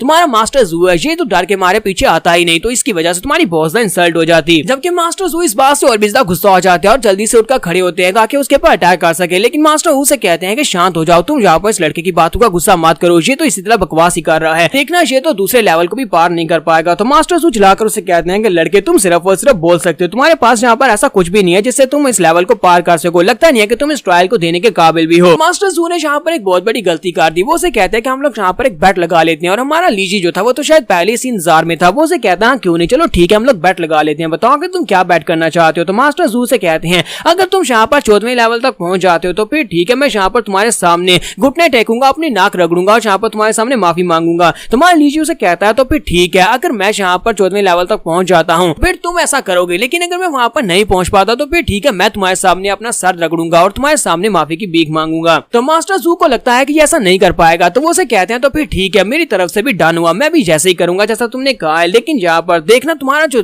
सारे का सारा एटीट्यूड है वो मेरे पाँव के नीचे पड़ा होगा, क्योंकि तुम क्लींजिंग इंस्टेंस सेक्टर के प्राइम डिसाइपल हो, लेकिन तुम अपने सेक्टर की भी यहाँ पर इंसल्ट करवाने वाले हो जब तुम इन सभी लोगों के सामने अपना सर मेरे सामने झुकाओगे एक लोली प्रोटेक्टर के सामने। लीजी उसे कहता है कि ये तो वक्त ही बताएगा, और इसी के साथ ही लीजी जो होता है वो सबसे पहले जाकर स्टेप के ऊपर खड़ा हो जाता है। जब वो पहले स्टेप के ऊपर खड़ा होता है, इसी के साथ उसकी बॉडी के अंदर से काफी सारी एनर्जी निकल रही होती है, या फिर वो सारी एनर्जी जो होती है वो आसपास उसकी बॉडी की तरफ आ रही होती है। तो लीजी जब जाकर पहले स्टेप के ऊपर खड़ा होता है तो 1 घंटा ऐसे ही गुजर जाता है, वो सभी डिसाइपल्स जो होते हैं वहां पर खड़े होते हैं, जबकि उनमें से कुछ वापस चले गए थे। तो एक लड़का भागता वापस आता और कहता है कि बताओ यहाँ पर क्या सिचुएशन है। तो पहले वाला जो वहां पर खड़ा होता है वो से कहता है कि सिचुएशन यहाँ पर खाक होनी है। वो लड़का पिछले 1 घंटे से पहले स्टेप के ऊपर खड़ा है, वो पहले स्टेप से आगे नहीं बढ़ा, पता नहीं उसे वहां पर क्या हुआ है, शायद वो जिंदा भी है या नहीं, वो एक ही स्टेप के ऊपर जमा हुआ है। लीजी जो होता है वाकई में वहां पर पहले स्टेप के ऊपर ही खड़ा होता है। तो वो लड़के वहां पर बहुत ज्यादा खुश होना शुरू हो जाते हैं और कहते हैं कि लगता नहीं है ये आगे बढ़ पाएगा, हमें तो लगता है कि वो वहां पर खड़े खड़े मर गया है, क्योंकि वो इतना ज्यादा डर गया था जिसकी वजह से वो वहीं पर मर गया। और अगर वो जिंदा है तो हमें लगता है कि उसे पीछे हट जाना चाहिए, हमारा टाइम नहीं वेस्ट करना चाहिए, क्योंकि हमारा टाइम जो है वो बहुत ज्यादा कीमती है और वो वहां पर खड़े खड़े हमारा टाइम वेस्ट कर रहा है। हुरैन की बातें सुनने के बाद कहता है कि ये सभी कमीने यहाँ पर और थोड़ा सा इंतजार नहीं कर रहे, मेरा सीनियर ब्रदर वहां पर पहले स्टेप के ऊपर खड़ा, मुझे लगता है कि वहां पर कोई रिचुअल परफॉर्म कर रहा होगा या फिर किसी मार्शल आर्ट्स की टेक्निक को यूज करने की कोशिश कर रहा होगा, उसके पास कोई ना कोई प्लान तो जरूर होगा।